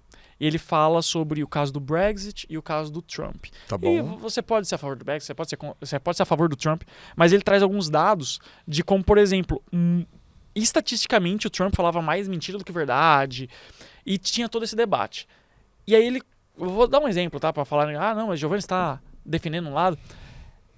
Ele falava assim, a minha posse foi a maior de todas. Ponto final. Period, né? Que ele sempre falava. E aí falava, não, meu amigo, olha só a foto da posse do Obama, cheio aqui de gente. A foto da sua posse, bem menos gente. A sua posse não foi maior que a dele. Isso é um fato. Ele falava, não, isso aí é fake news, a minha foi a maior, ponto. E a gente tá numa era de pós-verdade em que, o que é pós-verdade? É quando as narrativas emocionais elas têm mais peso na hora de formar a opinião pública do que os fatos objetivos. É porque a gente está falando com pessoas que estão sofrendo de fanatismo. Não, mas não é só os fanáticos, é todo mundo. Por quê? Porque hoje o cidadão ele está sendo tão bombardeado com informações conflitantes. Sim. É guerra de narrativa. A direita fala uma coisa, a esquerda fala uma coisa. É o mesmo acontecimento, mas um fala que é ótimo, outro fala que é ruim. E a gente fica tão tenso com tudo isso que a gente entra numa coisa chamada resignação cognitiva. Que é assim, a gente literalmente desiste de pensar. Gente, sinceramente, não aguento mais, não sei quem tá certo, tem argumentos para todos os lados, então eu vou seguir o lado que eu tenho mais identificação emocional. Ponto. É porque as narrativas foram tão mudadas e dentro de qualquer cenário em que a gente pega aonde o novo herói precisa destruir os feitos do herói que foi substituído, isso é feito na história há milênios.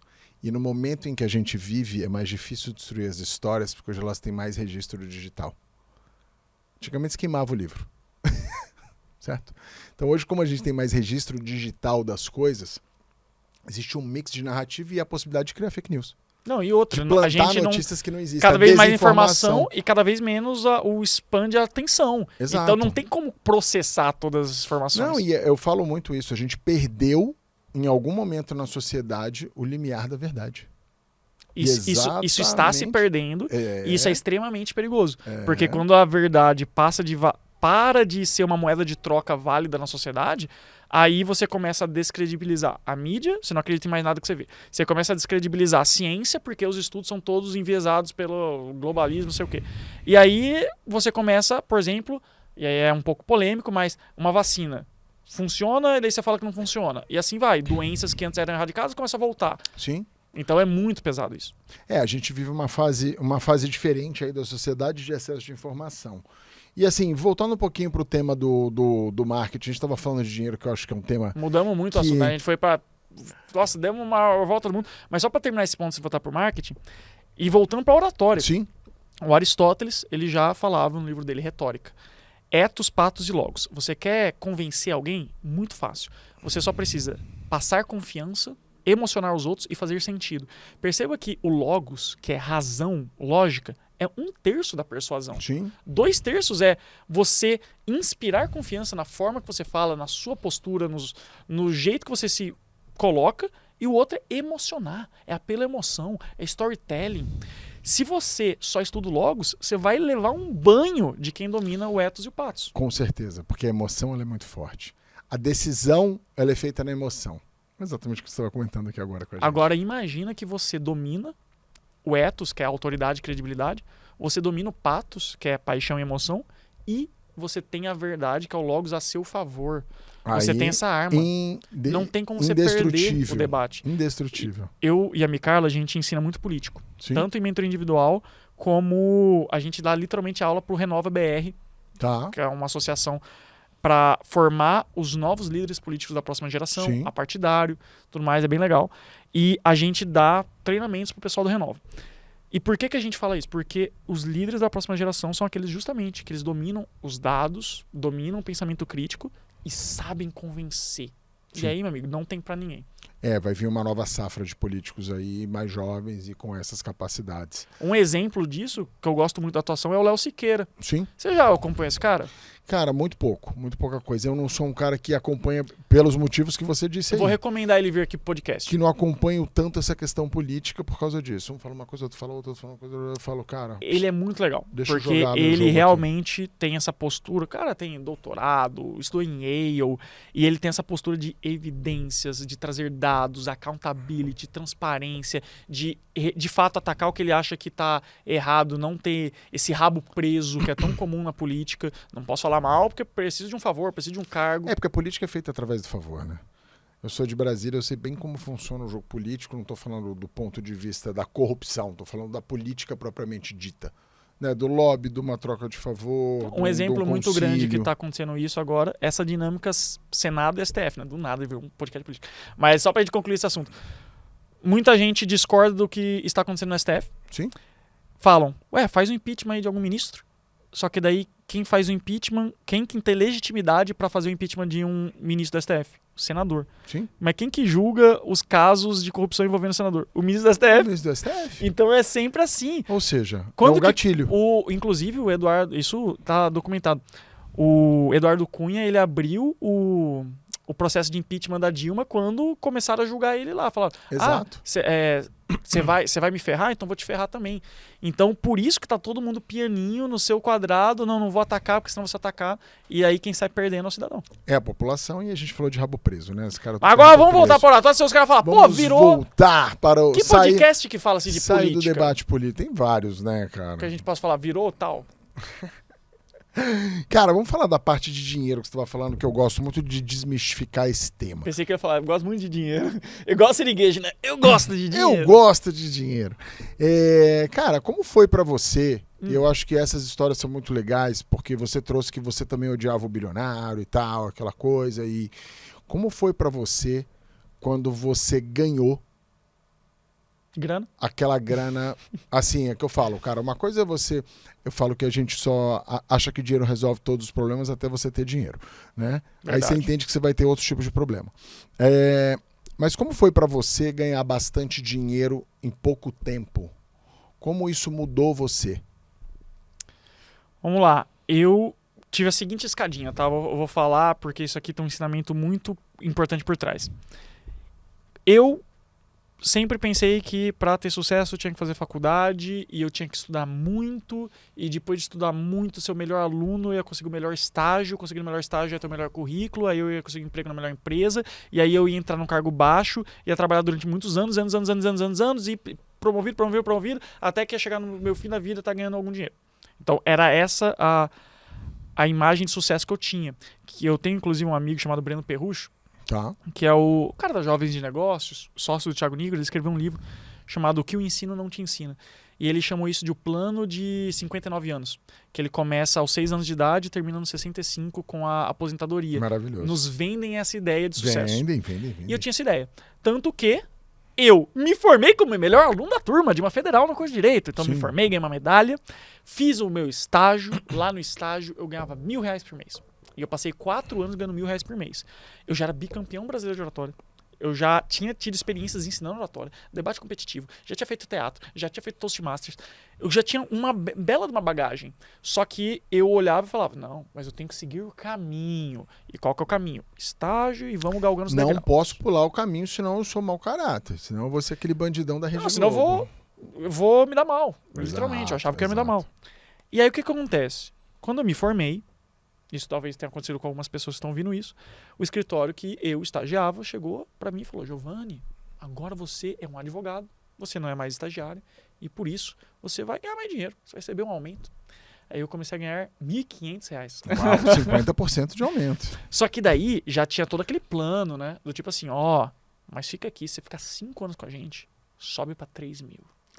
Então, sabe, já era aqueles tentáculos, sabe? Tentando te prender. E eu vejo muito isso. Eu tenho um amigo que trabalha... trabalhei no mercado corporativo. Não vou falar o nome da empresa, mas uma grande empresa de investimentos que eles prometem meio que isso, não, fica aqui, que você vai ser sócio, vai ganhar uma parte aqui da empresa, vai não sei o que, isso aqui. Pra isso, você tem que ficar não sei quantos anos. Olha, e quando você vê, você vendeu só 12 encarnações, você vai ser um sócio de 2 dígitos. Era tipo isso. Aí o que aconteceu? Quando eu, lá, com o currículo que eu tinha, peraí, vamos lá, eu não era qualquer aluno. Me formei como melhor aluno da turma. Sim, de federal. Tive um intercâmbio na Europa, 1 ano estudando em Coimbra. Diversos prêmios, dentre os quais bicampeão brasileiro de oratória, mas eu tive mais de 20 prêmios em 3 línguas. 1.500 conto. Algo está errado. Pra que eu me dediquei tanto? E daí eu comecei a buscar soluções. Eu falei, gente, peraí, algo de errado não está certo. Eis que eu começo a entender sobre ter mais de uma fonte de renda. Que é o primeiro ensinamento para qualquer um aqui. Tenha mais de uma fonte de renda, ponto. Segredo da riqueza. Acabou. A gente estava comentando isso nos bastidores. Pessoal, é o seguinte. Se você tem apenas uma fonte de renda, apenas o seu emprego, por exemplo, você está a um passo da pobreza. O seu chefe acorda de mau humor, com o pé esquerdo, com a pá virada, ele vai lá e te demite, e aí você fica a ver navios, você fica com a mão abanando. Eu uma vez postei isso no meu Instagram, e a galera falando, gente, eu tive 30 anos de casa, e me demitiram sem mais nem menos, sem cerimônia. E aí?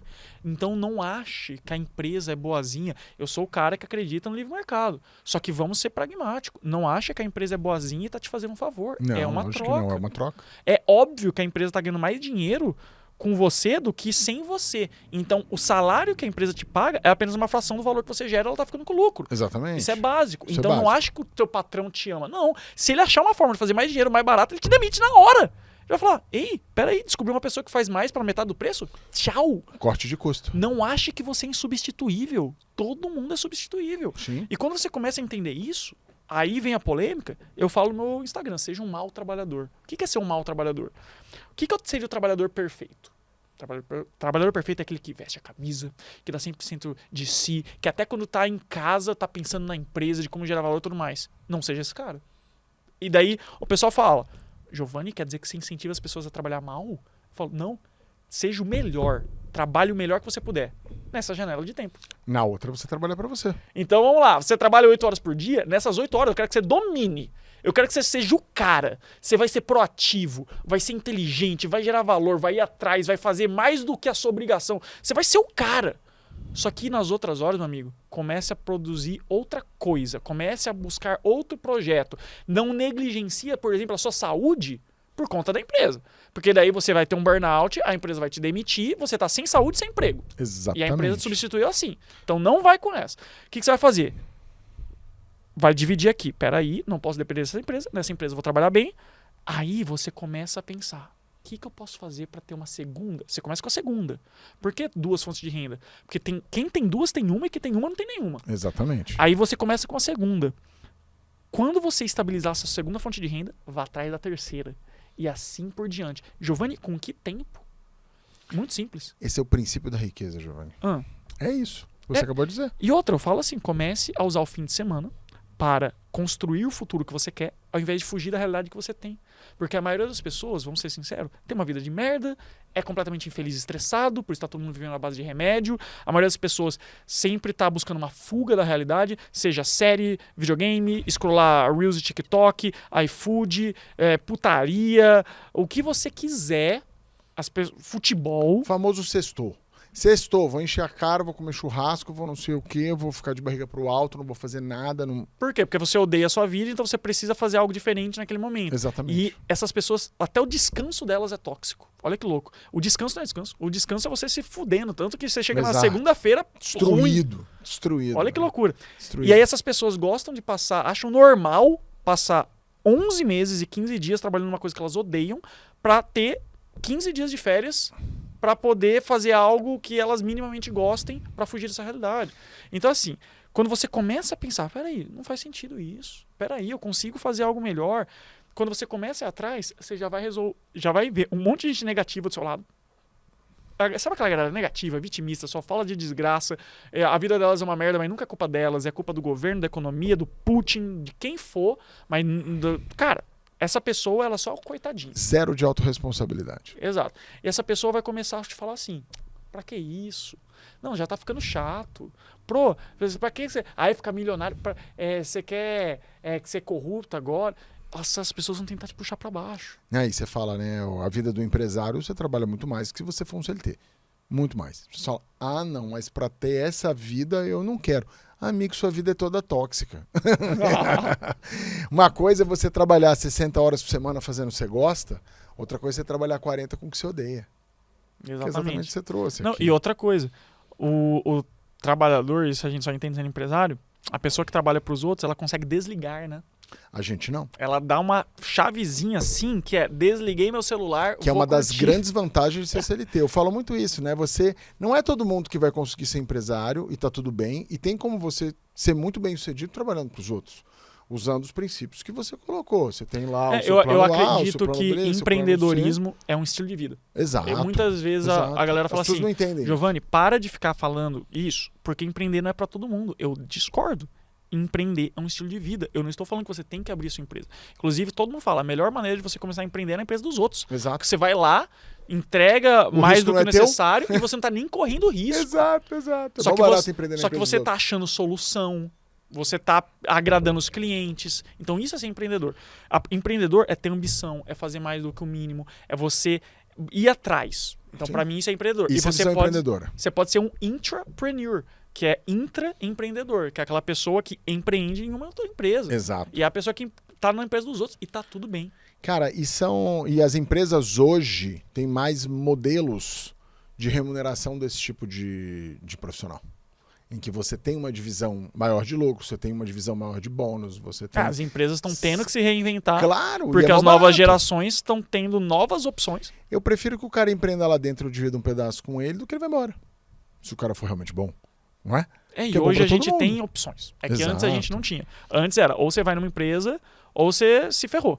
Agora que a gente tem tantas possibilidades, e a cada vez mais a gente olha para a geração passada, caramba, tá todo mundo deprimido, tá todo mundo com a família destruída, tá todo mundo frustrado com os bens materiais que acumulou, e trabalharam a vida inteira para chegar nesse resultado. Sim. E se eu não seguir essa lógica, ter uma vida mais simples, mas mais cheia de propósito? E daí as empresas estão falando, eita caraca, agora a gente vai ter que se reinventar. É por isso que se diz muito no campo da liderança que hoje o colaborador ele não quer mais só dinheiro, ele quer propósito, ele quer pertencimento, senão você não prende a pessoa. Que é outras coisas. E assim, tendo esse ponto de vista que você colocou, Giovanni, que muita gente está insatisfeita, me fala uma dica que você acha muito importante para quem quer começar. Sair dessa vida e empreender. Nossa, vamos lá. Primeira coisa, eu recomendo que você leia alguns livros. Eu vou recomendar uns livros porque eles vão abrir muito a sua mentalidade e vai adiantar 10 anos da sua vida. Pega a dica, galera. Então, vamos lá. Livros para ler e ficar rico. Segredos da Mente Milionária, do T. Harv Eker. Leia Ponto de Inflexão. Esse eu não conheço. Autobiografia do Flávio Augusto. Legal. Muito incrível. Leia O Segredo, da Rhonda Byrne, fala de lei da atração, que é uma grande arma para você. E vou colocar um quarto aqui que muita gente discorda, que é polêmico, que é Os Códigos do Milhão, do Pablo Marçal. Olha legal. Não, eu acho ele um grande comunicador nesse tema. Não, e não só isso. Cara, o Pablo Marçal escreveu um livro, foi um dos raros livros que eu li 2 vezes. É porque mesmo? É incrível. Ele dá muito insight, hack mesmo, pragmático. Ó, é muito fácil. Você vai fazer isso aqui, isso aqui, isso aqui, isso aqui e vai ganhar grana, entendeu? E ganha, né? Então, assim, leia esses 4 livros que já vai ampliar a sua mentalidade. E por que eu falo tanto do Pablo? Porque foi com ele que eu aprendi a ter uma mentalidade de abundância. Olha que louco. Eu era advogado e quando eu comecei a entrar em contato com o conteúdo dele, eu comecei a entender sobre mentalidade de escassez e mentalidade de abundância. Então, a primeira coisa para quem quer empreender e ganhar grana é você destravar sua mentalidade. Por quê? Nós somos movidos a uma coisa chamada mentalidade de escassez, que é assim. Eu acho que a vida é muito difícil, que para ganhar muito dinheiro é muito difícil, que a vida é um jogo de soma zero, para eu ganhar alguém tem que perder. Não é assim que funciona. Então isso é a mentalidade de escassez. Sim. O que é a mentalidade de abundância? é você ter a noção de que você fazer dinheiro não é difícil, é fácil, que você pode fazer com que você ganhe dinheiro e a pessoa que está fazendo dinheiro com você ganhe também. Então é um jogo de ganha-ganha. Se outra pessoa está ganhando dinheiro, que massa, bom para ela, você é o próximo porque tem o suficiente para todo mundo, porque o universo é próspero. Então essa é a jogada da abundância. E quando você começa a entender isso, você começa a perceber o seguinte: se você quer atingir essa abundância, você precisa pagar o preço, que é o seguinte. Existe uma analogia que é a da ampulheta. O que é essa ampulheta? A maioria das pessoas, elas... Tá aqui a liberdade financeira, tá aqui uma vida boa, elas passam a vida inteira aqui, ó, se espremendo pra chegar no finzinho e curtir. Você tem que inverter essa lógica, aí você vai dar o gás. Você vai se dedicar muito aqui, mas você vai antecipar essa parte da ampulheta, e daí o resto é isso aqui, ó. E daí você não vai mais se espremer. Bastante tempo curtindo. Você vai voar. Não, não tô falando nem só de curtir. Não, curtir é ter... Quando eu falo curtir, não é... É você aproveitar a vida. Exato. Eu acho que curtir é ficar loucão. Mas na verdade é você viver sem a preocupação com o financeiro. Exato. Isso daí já é uma liberdade mental absurda. Para isso você tem que largar desse comodismo. Tem um preço. Porque você fazer o mínimo, você nem querer saber de trabalho no fim de semana, tudo isso é mínimo. Se você quer ter essa mentalidade de abundância, essa vida próspera, aí você vai ter que começar a ser obcecado pela riqueza. Não só obcecado pela riqueza. Você tem que odiar a pobreza. Sim. Já começa daí. Sim. Por que eu falei do Flávio Augusto? Cara, Flávio Augusto pra mim é uma mega inspiração. Por quê? Flávio Augusto, quando eu falo, ele é um bilionário que saiu do zero, você fala, mas ele era classe média. Sim, mas ele não é herdeiro. Pô, e não era bilionário. Já começa daí. Ele é um cara, assim como eu e você, que jogou, só que ele soube jogar as cartas. Aí olha só a história dele, como é incrível. Por que eu acho tão legal esse livro? Esse livro, Ponto de Inflexão, é um livro que ele conta cada fase da vida dele e ele termina o capítulo falando assim, aconteceu isso, aí eu tinha duas decisões. Ou eu vinha pra cá, ou eu vinha pra cá. E eu estava em dúvida. E aí ele conta os prós e contras de cada decisão e o que levou ele a decidir o que ele decidiu. Desde o zero até ele chegar a ser bilionário. Uau, esse então livro você deve ser incrível. Você aprende como que ele pensa. Então é muito incrível. Sim. E aí olha só a história dele como é massa. Ele é um cara que ele tentou 3 anos seguidos passar no colégio naval, não conseguia de jeito nenhum. Quando ele finalmente passou no colégio naval, ele foi expulso do colégio naval, porque ele não tinha a disciplina, querendo ou não, o ramo militar ele quer apagar a individualidade, ele não acreditava muito nisso. Claro. E aí ele passou na faculdade, nisso o pai dele também achava que ele era um fracasso e tudo mais. Ele passou na faculdade, passou em, se não me engano, em engenharia da computação. Só que ele passou para 6 meses depois, ele ia começar no segundo semestre. Ele olhou assim e falou, nossa, eu tenho 6 meses aqui. O que eu faço? Eu não posso ficar parado, tenho que fazer alguma coisa. Aí ele viu no jornal um anúncio de vendedor. Procura-se vendedores, a gente vai fornecer todo o treinamento de vendas. Quem quiser vir, venha, por um curso de inglês. Ele foi lá, fez o treinamento de vendas, começou a olhar aqui. Cara, esse mundo é interessante, achei bacana.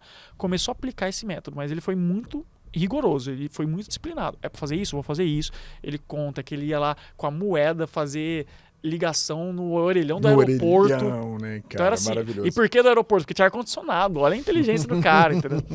E aí ele foi lá, levava não atrás de não, atrás de não, atrás de não, mas quanto mais ligação ele tinha, a maior era a chance do sim. Eis que ele começa a ter resultado, ele começa a ser promovido, ele começa a subir no ranking e ele chega num momento que ele está ganhando, salvo engano, o valor era esse, $7.000 por mês. Na época. Imagina, décadas atrás.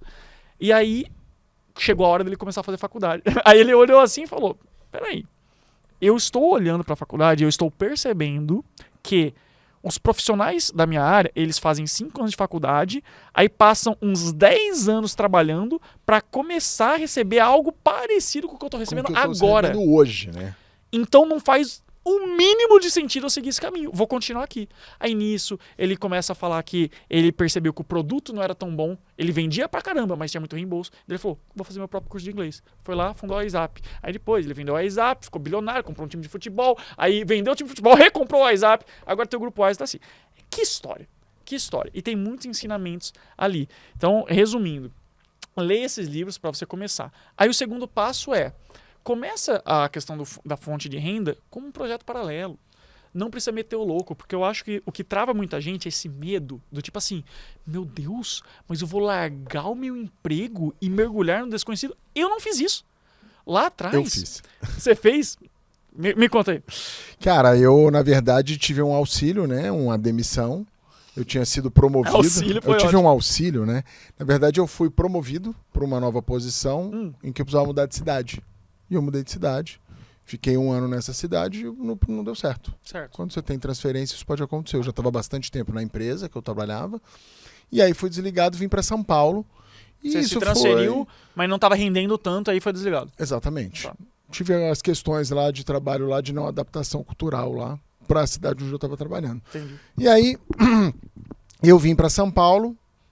Isso foi 2016, ápice da crise do governo lá da Dilma. O mercado estava bem demissionário, muitas pessoas de uma posição gerencial que tinham bons salários foram desligadas e a média salarial baixou muito para contratação. Então me ofereciam metade do que eu ganhava. Aí eu falei, eu tô com dinheiro no bolso, não vou trabalhar. Vou ficar 1 ano sem trabalhar. E aí fiquei 1 ano fazendo foto. Caramba, você era bom de finanças, hein? Porque não é comum um trabalhador ter uma reserva de emergência de 1 ano.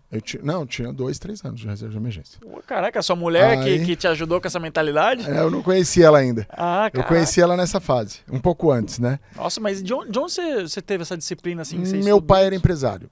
Entendi. Então eu já tinha ganho mais dinheiro lá atrás, e aí tinha comprado junto com meu irmão um imóvel, depois a gente É vendeu. porque isso e aí é aí muito diferenciado. A maioria da galera não tem nem 3 meses, quem dirá 2, 3 Eu anos. falo que foi o passaporte da liberdade, isso. Porque aí eu vim para São Paulo, falei, tô com dinheiro para ficar uns 2, 3 anos sem trabalhar. Fiquei o primeiro ano só tirando foto. No segundo eu falei, agora eu preciso decidir se eu volto para o mercado financeiro ou não. E eu falei, cara, 2017. Eu falei, vou ficar. Vou fazer o que eu faço. Eu já tava com 40 anos, Giovanni. E aí a pessoa falou, você é maluco. Você vai se ferrar. Não vai ter como você conseguir A famosa fazer transição de carreira. a transição de carreira. E aí as coisas deram certo. As coisas foram dando certo. Na pandemia eu tive um momento mais difícil. E aí depois, pós-pandemia, também eu tive uma explosão violenta. Quando eu parei de ouvir as vozes e me joguei pro digital.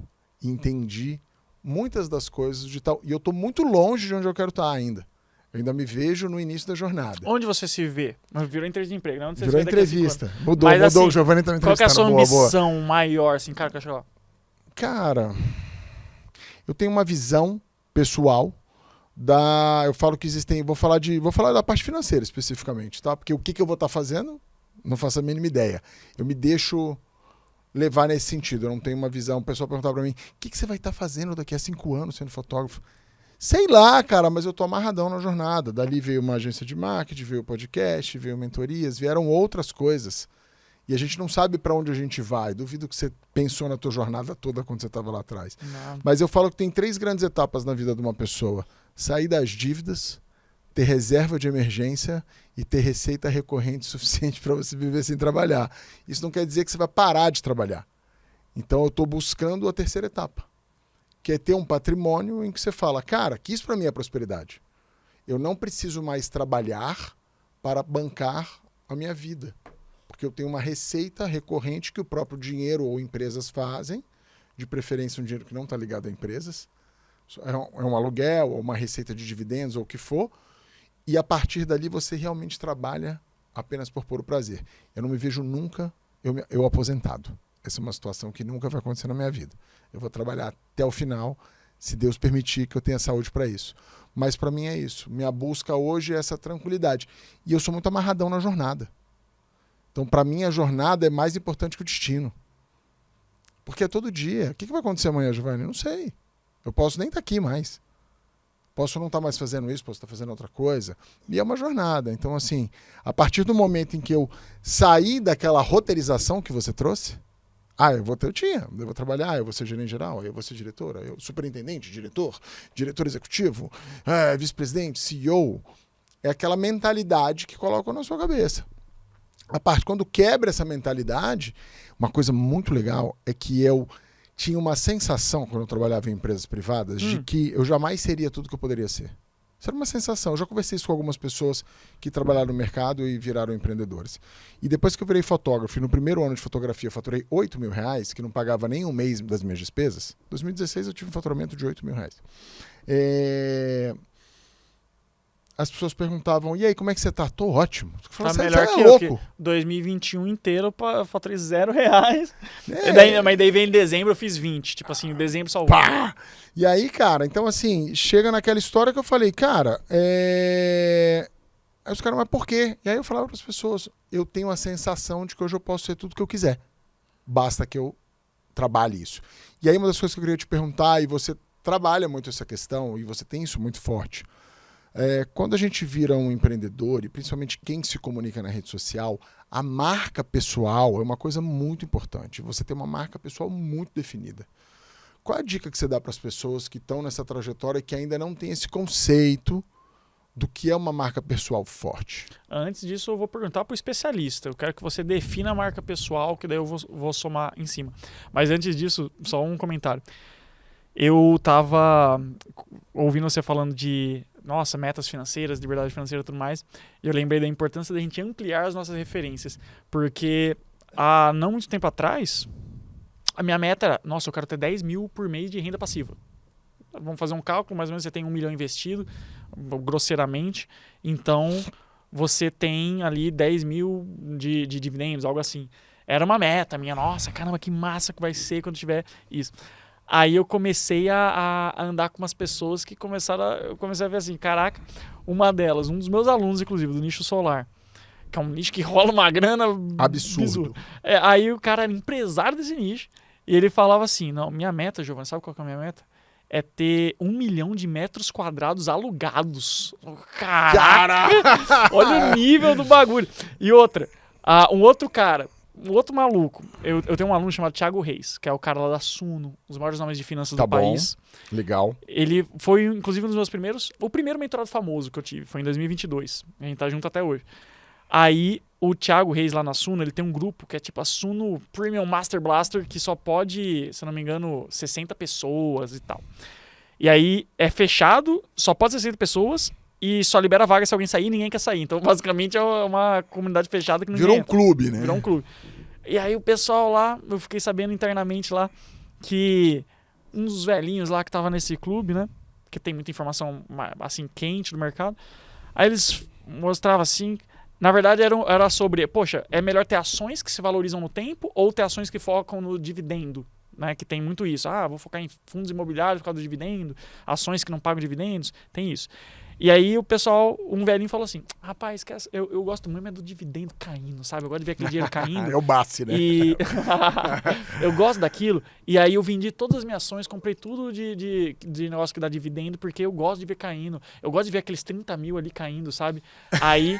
Não, se liga. E daí o cara lá da Suno falou, não, realmente é muito legal ver 30 mil por mês ele caindo. É muito bom. Ele, não, 30 mil por dia. Por dia, é. Aí eu fui fazer os cálculos. Pera. Eu comecei a fazer os cálculos. 30 mil por dia, 900 mil por mês. Quer dizer que esse cara tem aí por volta de 90 milhões investidos. Não é 90 milhões de patrimônio. Uma casa que vale tanto, um carro que vale tanto, ações na sua empresa que vale tanto. 90 milhões investidos. Liquidão investido. Aí eu falei assim, caraca, a gente sonha baixo, hein? Mano, a gente se limita. Eu tenho meu número lá na cabeça. A gente tá falando, a gente não tá nem falando de quem mora no exterior. Sim. A gente não tá falando nem de quem tem iate. Gente, a gente se limita muito. Cara, eu trabalhei no mercado financeiro, a Dani trabalha ainda no mercado financeiro e quando você trabalha no mercado financeiro, você se habitua a tratar com grandes cifras. E você perde o medo de falar sobre grandes cifras, né? Então, às vezes as pessoas é isso, né? As pessoas falam, poxa... A gente tem um casal que a gente gosta muito e eles esses dias, não, porque 1 milhão, porque 1 milhão, porque 1 milhão, porque 1 milhão, porque 1 milhão. Eu falei, legal, você já juntou 10 mil? Ele, não. Eu falei, então para de pensar no 1 milhão. Junta 10, cara. Depois você junta 50, depois você junta 100. Aí você vai estar com 700. Vou fazer 1 milhão. Vai dar uma merda, tu vai descer para 500. E aí você vai subindo. E aí você vai construindo tudo de novo. Eu tenho na minha cabeça uma cifra, mas essa cifra valeria pro dia de hoje. Então não dá para prever. Isso. Tem muita gente que fala isso no mundo dos investimentos, né? Não, se você Tem uma investir cifra tanto por hoje, mês, não. daqui a 30, 40 anos você vai ter 10 mil por mês. Mas daqui a 30, 40 anos, 10 mil não paga nem... Já Meu morri. Deus. Exato, eu tenho uma cifra que vale para hoje. Então, agora, isso o objetivo, na verdade, é esse, é chegar no estágio 3. Esse eu acho que é um estágio do conforto. E é exatamente o ponto da ampulheta, onde você falou, onde você faz assim, ó. Porque eu falo que a hora do luxo na sua vida é quando você atinge o estágio 3. E que é outra coisa que o pessoal bate muito, né? Do Faz tipo assim, antes. luxo é inútil, luxo é fútil. Nossa, tem muito corte de podcast que viraliza assim, né? Mas vem cá, eu vi o Vilela perguntando pro Afonso Padilha isso. Mas vem cá, vamos supor que você tem muitos milhões na conta. Tu pagaria 100 mil no relógio? Alguma coisa assim. Aí o cara, é óbvio que não, puta perda de dinheiro, não sei o quê. E É a realmente, visão de quem não tem o dinheiro. eu pensava assim. Sim. Quem nunca pensou? Quem nunca olhou o mundo do luxo quando você tá na escassez? Quando você tá na É um merda? absurdo. Quem nunca olhou, não acredito que essa pessoa gasta tanto em uma roupa. Que pessoa supérflua. Só que depois que você começa a perceber como que as coisas de luxo são de fato melhores, Sim. você começa a querer viagem de luxo, hotel de luxo, roupas de luxo, restaurantes de luxo, porque Sim, são experiências boas. Porque são experiências e é muito difícil. Uma coisa que eu falo para as Só pessoas... reclama quem não tem, é verdade. Só reclama quem não tem. E, na verdade, você... O Bruno Perrini fala um negócio que eu gosto muito. O inimigo da riqueza é o padrão de vida. É mesmo? Então, você tem que tomar cuidado no excesso de padrão de vida no momento errado. Verdade. Então, quando você já tá nessa situação da fase 3, cara, aí realmente é você poder usufruir Mas sabia que tem uma exceção a essa regra? das coisas. Qual é a exceção? O Morgan Housel, você é do mundo dos investimentos, você deve ter ouvido falar daquele livro, o Psicologia Financeira. Cara, Psicologia Financeira, que livro top. Inclusive, ele é muito elogiado, por quê? Porque é um livro mais recente que os caras falaram, caramba, eu achei que não tinha mais nada pra você falar de finanças, e o cara conseguiu pegar esse tema e dar uma visão completamente nova. Sim. A tese dele é que finanças e dinheiro e riqueza não tem a ver com a parte técnica. Você tem que saber exatamente em que ação investir, não sei o quê. Tem a ver com a parte emocional e comportamental. Aconteceu alguma coisa? Ela tá concordando, ela tá ali. Sim, tá. sim, sim. E daí, olha só, o Morgan Housel, um dos princípios que ele ensina nesse livro é saiba o jogo que você está jogando. Putz, isso daí é incrível. Olha que interessante. Ele fala assim, imagina que tem um advogado ambicioso, jovem, que quer ser sócio de um puto escritório de advocacia. E daí ele pega parte do salário dele, boa parte, e ele tá investindo num bom carro, em boas roupas, em estar em bons restaurantes. Beleza. Aí você tem um outro cara, que é um escritor tranquilo, que trabalha da casa dele de pijama. E aí, esse escritor, ele vê o advogado fazendo esses gastos e fala, preciso fazer assim também, senão eu não sou bem sucedido. Aí ele começa a pegar e investir muito em carro, em restaurante, em roupa, só que qual que é a grande jogada? Isso aqui que o advogado está fazendo é um investimento. Porque isso vai ajudar ele a subir na carreira dele e ganhar mais dinheiro no futuro. Só que pro escritor, isso não é investimento. Ele está fazendo esse gasto e não vai ter o retorno. Exato. Então a primeira coisa é você saber que jogo você está jogando. E no jogo que eu estou, por exemplo, eu tenho alguns luxos assim que pessoas que estão em outro jogo demorariam mais para ter. Claro. Por exemplo, cara, vou ter uma tal roupa, vou gastar tanto em tal viagem, só depois que eu tiver tanto. Mas no meu caso, o lifestyle vende. Claro. Porque eu sou um expert infoprodutor no digital e quem sabe desse jogo sabe que se você não tem um puta de um Mac, um puta de um iPhone, se você não tá fazendo viagem pra Europa 2 vezes por ano, você é um quebrado, fudido, não vou aprender contigo. Exatamente. Então é meio que essa a ideia. Não, e isso é uma coisa que as pessoas, a gente estava falando de marca pessoal e as pessoas confundem um pouco da marca pessoal. Mas me fala aí sobre a marca pessoal. O que é marca pessoal simplificado? Simplificado, marca pessoal, na minha visão, e aí não é uma visão super técnica do assunto, é tudo aquilo que você trabalha como único ou algo essencialmente ligado à sua pessoa.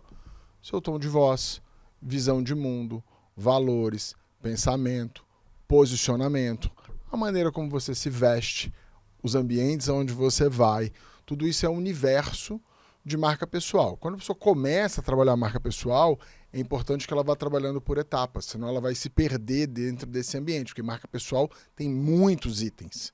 Então as pessoas confundem 3 coisas.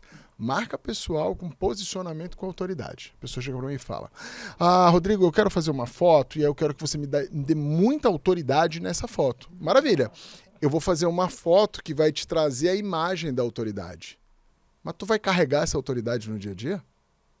Porque a autoridade é uma construção de longo prazo. Para você ser muito bom, você tem que ter muito resultado. Isso vai te trazer autoridade.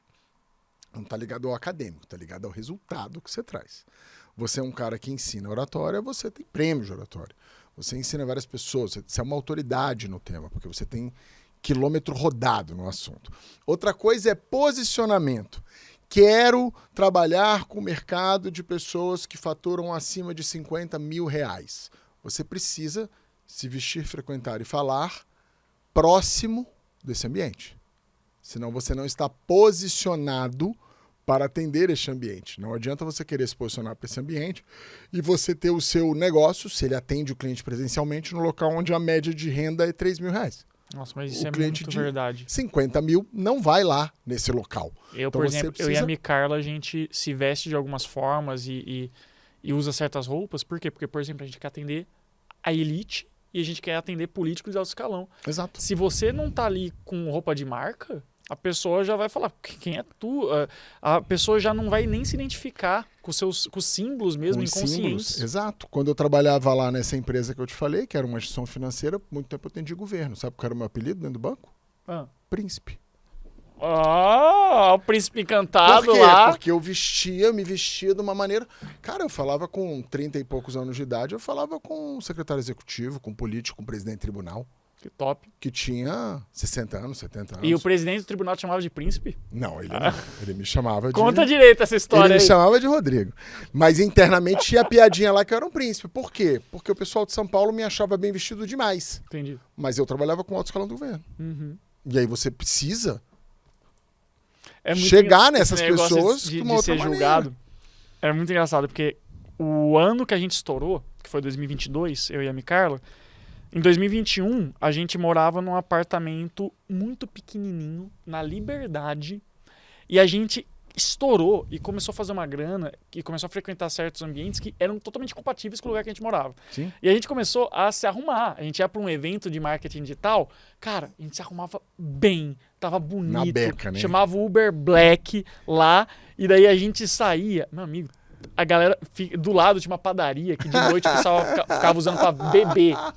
Aí ficavam os caras na calçada da padaria fumando e bebendo assim. Quem são essas Mano, pessoas? mas uma galera né? errada, sabe? É. Uma galera que você vê assim, que não tem perspectiva de vida. Aí essa galera lá fumando e bebendo assim, de noite, jogando papo fora. A mesma galera jogando papo fora todo dia, à noite. Olhava assim pra gente, mas com uma cara de desprezo.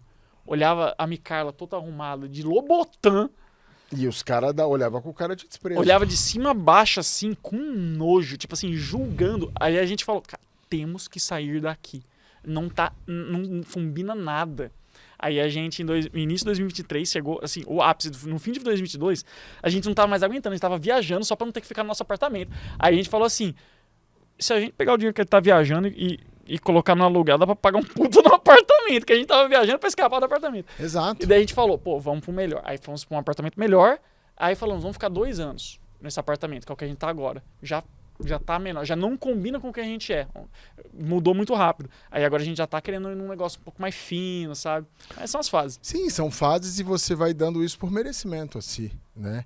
E aí, falando essa questão da marca pessoal, todo esse cenário imagético onde você tá, né, onde você vive, tá ligado à sua marca pessoal, tá ligado aos seus resultados e às suas conquistas. Então, a construção da autoridade de longo prazo. Vamos lá, agora eu quero uma análise. Vou Uma aproveitar. análise. Não, vou aproveitar Vamos que eu tô aqui. aproveitar, boa. Só deixa eu perguntar uma coisa. Quanto de tempo que a gente tem? Porque A assim, gente já estourou o tempo. já estouramos o tempo, né? Temos mais pessoas aqui na produção da equipe, temos que também se atentar ao bem-estar delas, mas você tem que dar limites. Porque assim, você viu que a gente não falou nem 1% dos temas que a gente poderia abordar. Cara, assim, o podcast, já dei podcast 6 horas e faltou assunto. E faltou tempo. assunto. Faltou A gente, tempo, a né? gente já tá combinando aqui, pessoal, mais um. Podemos vir E vai quantas ser vezes um você quiser. outro e vai ser num outro lugar. Tomara que dê tudo certo. Depois a gente mesmo? divulga pra vocês. Top. Vamos ver. Mas vamos lá, eu não queria sair daqui hoje sem uma análise. Eu queria que você, assim, do que você percebeu já de consumir meus conteúdos, você que escuta meus podcasts, falando aqui comigo hoje também presencialmente, faça uma análise da marca pessoal do El Professor Oratório, do Giovanni Begossi. Na sua opinião, os pontos de destaque assim principais que você acha que é o que diferencia. Cara, a primeira coisa que me chamou a atenção em você, como eu falei no início do podcast, foi as referências que você traz. E eu gosto muito de pessoas que trazem referências, porque é a referência que te traz autoridade. Para você ser uma autoridade, você precisa de repertório. Ninguém é autoridade sem ter repertório. Então, eu me formei em tal lugar. E isso não quer dizer que você é uma autoridade. Com que você trabalhou? Quais projetos você conquistou? Então, eu que te acompanho lá desde que você tem 20 mil seguidores, eu vi você trazendo essas referências, eu vi você ser impulsionado. E eu já vi muita gente ser impulsionada na rede social e fazer assim, porque não tem repertório, não tem estofo, não tem trajetória. Então você conseguiu subir e envergar uma linha crescente e sempre crescendo e sempre com projetos maiores. Então, do ponto de vista de autoridade, eu já te vi como uma autoridade de cara e você cresceu a autoridade. Do ponto de vista do posicionamento, eu vi toda a sua transformação de posicionamentos, que você fala do vestir, eu lembro dos vídeos você falando de se vestir bem, da roupa, as porradas que você tomava dos haters. Eu falava, cara, nega é muito escroto. E você tentando levar para as pessoas a tua experiência, a tua vivência, que você acabou de dividir aqui com a gente. Eu vi você fazendo isso na sua trajetória. Então hoje você não só como autoridade no seu discurso, mas você imageticamente, e a Micarla também, representam isso nos signos, gestos, maneira de se vestir, em toda a tua imagética de canal. Eu gosto de uma coisa que vocês dois têm, vocês têm um audiovisual, eu vou falar uma palavra aqui, mas ele é simples, no sentido de acessível. Então eu acho isso muito legal. Então quando a gente olha, a gente vê que você é um cara bem sucedido, mas você, assim como outros, Thiago Nigro, o Perrini, eles jogam a mensagem de uma maneira muito fácil, no sentido de compreensão. Isso eu acho que é um dos grandes jogos da internet. Então, para mim, a pessoa ela é muito boa naquilo que ela faz quando ela mostra aquilo como algo muito fácil. Talvez você estiver lá no meu estúdio, lá onde eu for te fotografar, você fala, pô, você faz isso tão fácil. Porque é uma autoridade. Né? Então você conseguiu construir, consolidar todos esses atributos de autoridade, de imagética, que vocês ainda estão na caminhada. E aí quando a gente fala de pilares de associação, com quem vocês estão, nos locais de networking que vocês representam, vocês não estão com aquela galera do dark side. Pelo contrário, vocês estão com a galera que está produzindo, que está indo bem. Então tudo isso reforça essa marca pessoal de vocês dois. Vocês têm uma trajetória aí ainda. É o que eu falo, vocês ainda estão no começo.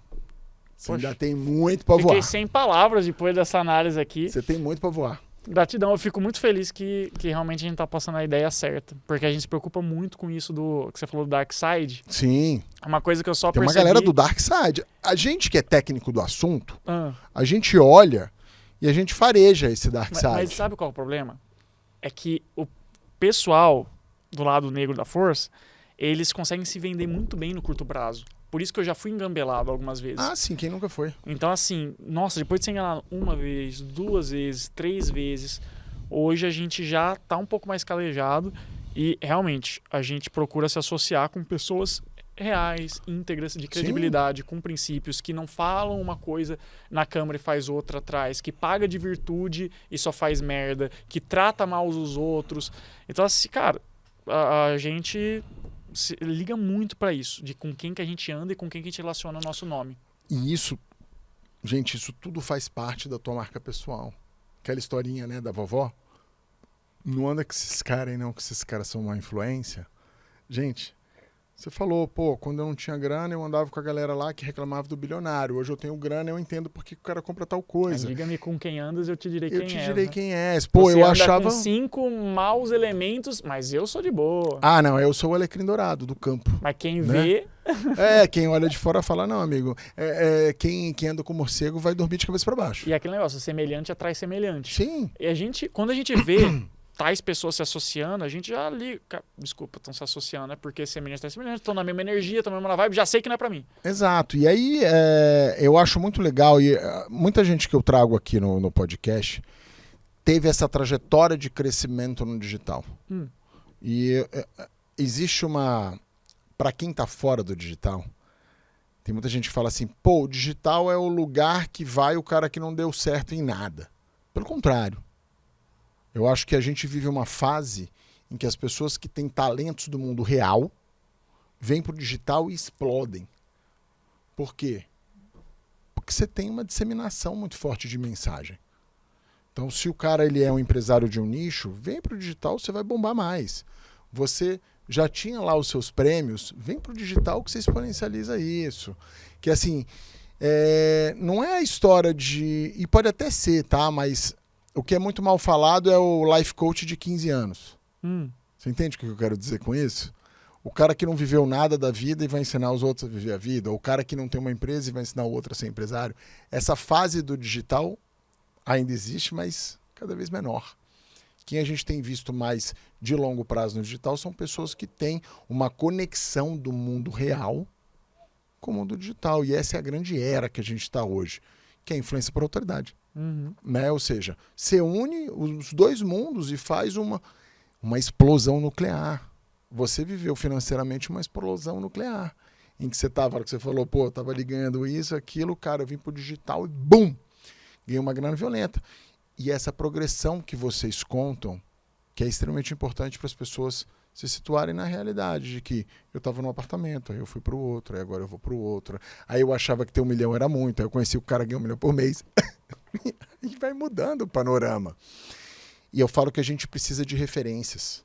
Isso que você falou de vir para o marketing com esse seu talento, com esse seu conhecimento, eu, depois de literalmente sair do resultado zero, sem ninguém me ajudar, foi meio que na raça, e chegar no resultado que a gente teve, só para você ter ideia, em novembro de 21 eu fiz o lançamento de 0 vendas. Sim. Em novembro de 22, um ano depois, fizemos o primeiro 6 em 7, que foi um 6 em 1, Tá. mais de 100 mil em um dia. E em novembro de 23, primeiro lançamento de 7 dígitos. Então mais de 1 milhão em menos de uma semana. Então a gente veio dessa trajetória e eu acho que um dos grandes méritos que a gente tem na internet é realmente conseguir mandar o papo real, simples e pragmático do que funciona. É isso. E eu mapeei, e eu convido quem quiser me refutar ou quem quiser somar nisso, mas eu mapeei as 6 habilidades que eu acredito que se você dominar essas 6, você vai ser muito rico e próspero. Quais são as habilidades? São só 6 habilidades. Comunicação, vendas, networking, mentalidade, marketing digital e lei da atração. Maravilha. E eu falo assim, se você não está ganhando o tanto de dinheiro que você acha que você poderia agora, é muito simples. Alguma das 6 engrenagens está errada. Ou você não aprendeu, você não está aplicando ao máximo. Ou você tem crenças muito limitantes em cima delas, né? Por isso que mentalidade é um ponto. Sim. Então, mentalidade, você sabe se comunicar bem, você sabe vender, você domina networking, você domina as engrenagens do marketing digital e você usa a lei da atração a seu favor. Me diz como que isso vai dar errado. Como? Não tem como. Sim. Não tem como. Sim. Tem outras coisas importantes? Tem, mas na minha opinião, esses 6. Dominou esses 6, você vai se dar bem. Aí se você quiser uma sugestão, eu consigo te ajudar com... acho que 5 dos 6. Que já é bastante coisa, né? Que no meu treinamento a gente fala de comunicação, de vendas, de networking, de mentalidade e lei da atração. De marketing digital também, na verdade. Os 6. Vai lá. Você tem a experiência real disso. Cara, queria te agradecer. Chegamos ao final do episódio. Dá pra fazer 10 episódios desse aqui, porque papo não falta. Bora fazer! E se me desafiar, eu venho. Cara, e outra, desafiado. desafio é fazer um episódio maior. Porque eu sempre falo, eu nunca interrompi um podcast. Eu dei uma palestra uma vez de 8 horas. É isso. E fui interrompido. Então assim, eu não sei o meu limite. Se um dia você vier com energético, com tempo e tudo mais, a gente passa o dia inteiro aqui e vai até onde vai. Maravilha. E esgota todos os assuntos sem pressa. Não, e a gente vai fazer um desse, depois vai ter que fazer outro, porque os assuntos não se esgotam. Nunca. Porque sempre tem novidade, papo bom é sempre muito bem-vindo, né? Principalmente pessoas que fizeram, que construíram, que têm vontade de dividir isso com os outros, porque é o que você falou. A prosperidade ela é mais bonita quando ela é dividida. E ela é mais saudável quando ela é dividida. Giovanni, quem chegou do planeta Marte e não te conhece, como que te encontra na rede social? Tá bom, você que é o Elon Musk, você veio de Marte. Que horas são? A gente passou quanto tempo em episódio? 2 horas quase. 2 horinhas? Nem parece, né? Esse foi o maior episódio do Rodricast até hoje. Uau, gosto. Adoro Você esse chegou título. batendo recordes. Amo. E é legal que, nossa, eu tava realmente aqui no flow, nem percebi o tempo passar, porque o negócio tá indo legal. Eu tô vendo o pessoal me mandando aqui, eu falei, eu não tô nem vendo o que vocês estão me mostrando aí, vamos tocando. Mas assim, gente, eu facilitei para as pessoas e eu criei um curso gratuito de oratória. Porque Legal. muita gente fala, nossa, quero aprender e manter dinheiro. Então, ó, quebrei com essa objeção, é de graça, vai lá, faz quem quer, é você. Se você fala que você não tem tempo, aí, meu amigo, desculpa, você não tá afim de crescer. Mas se você for lá no meu Instagram, @elprofessordaoratória, aí você vai lá, ELP é o primeiro que aparece na barra de pesquisa. Se você vai no direct, nas mensagens, e me manda fase 1, só isso, escreve fase 1. Fase 1 no direct. Fase 1 direct, você recebe um curso gratuito de oratório, em que eu ensino 27 técnicas de rapport, de como convencer qualquer pessoa. Que Então legal. isso aí é ouro, é a habilidade mais lucrativa de oratória que existe. Estou te dando de graça. Então é um presente para você conhecer lá o El Professor. Maravilha. Pessoal, queria agradecer aí todo mundo que estava aqui conosco nesse episódio de maratona. Arthur, Dani, Samuel. Giovanni, cara, queria te agradecer demais pelo seu tempo e por tanto que você contribui, acho que para o mercado digital e para a formação de profissionais, e aí a gente contribui para o país. Né? Eu gosto muito de trazer essa tônica de que a salvação do país é o empreendedorismo. Gera emprego, gera prosperidade e gera imposto. Né? E isso tem tudo para dar certo desde que seja bem trabalhado. Queria te agradecer mais uma vez por você estar aqui com a gente. Tamo junto, obrigado Muitíssimo pelo convite. obrigado. Já está desafiado para mais um episódio Amanhã. maior. E pessoal, queria agradecer vocês pela audiência e por terem assistido mais um Rodricast. E aguardem os próximos episódios.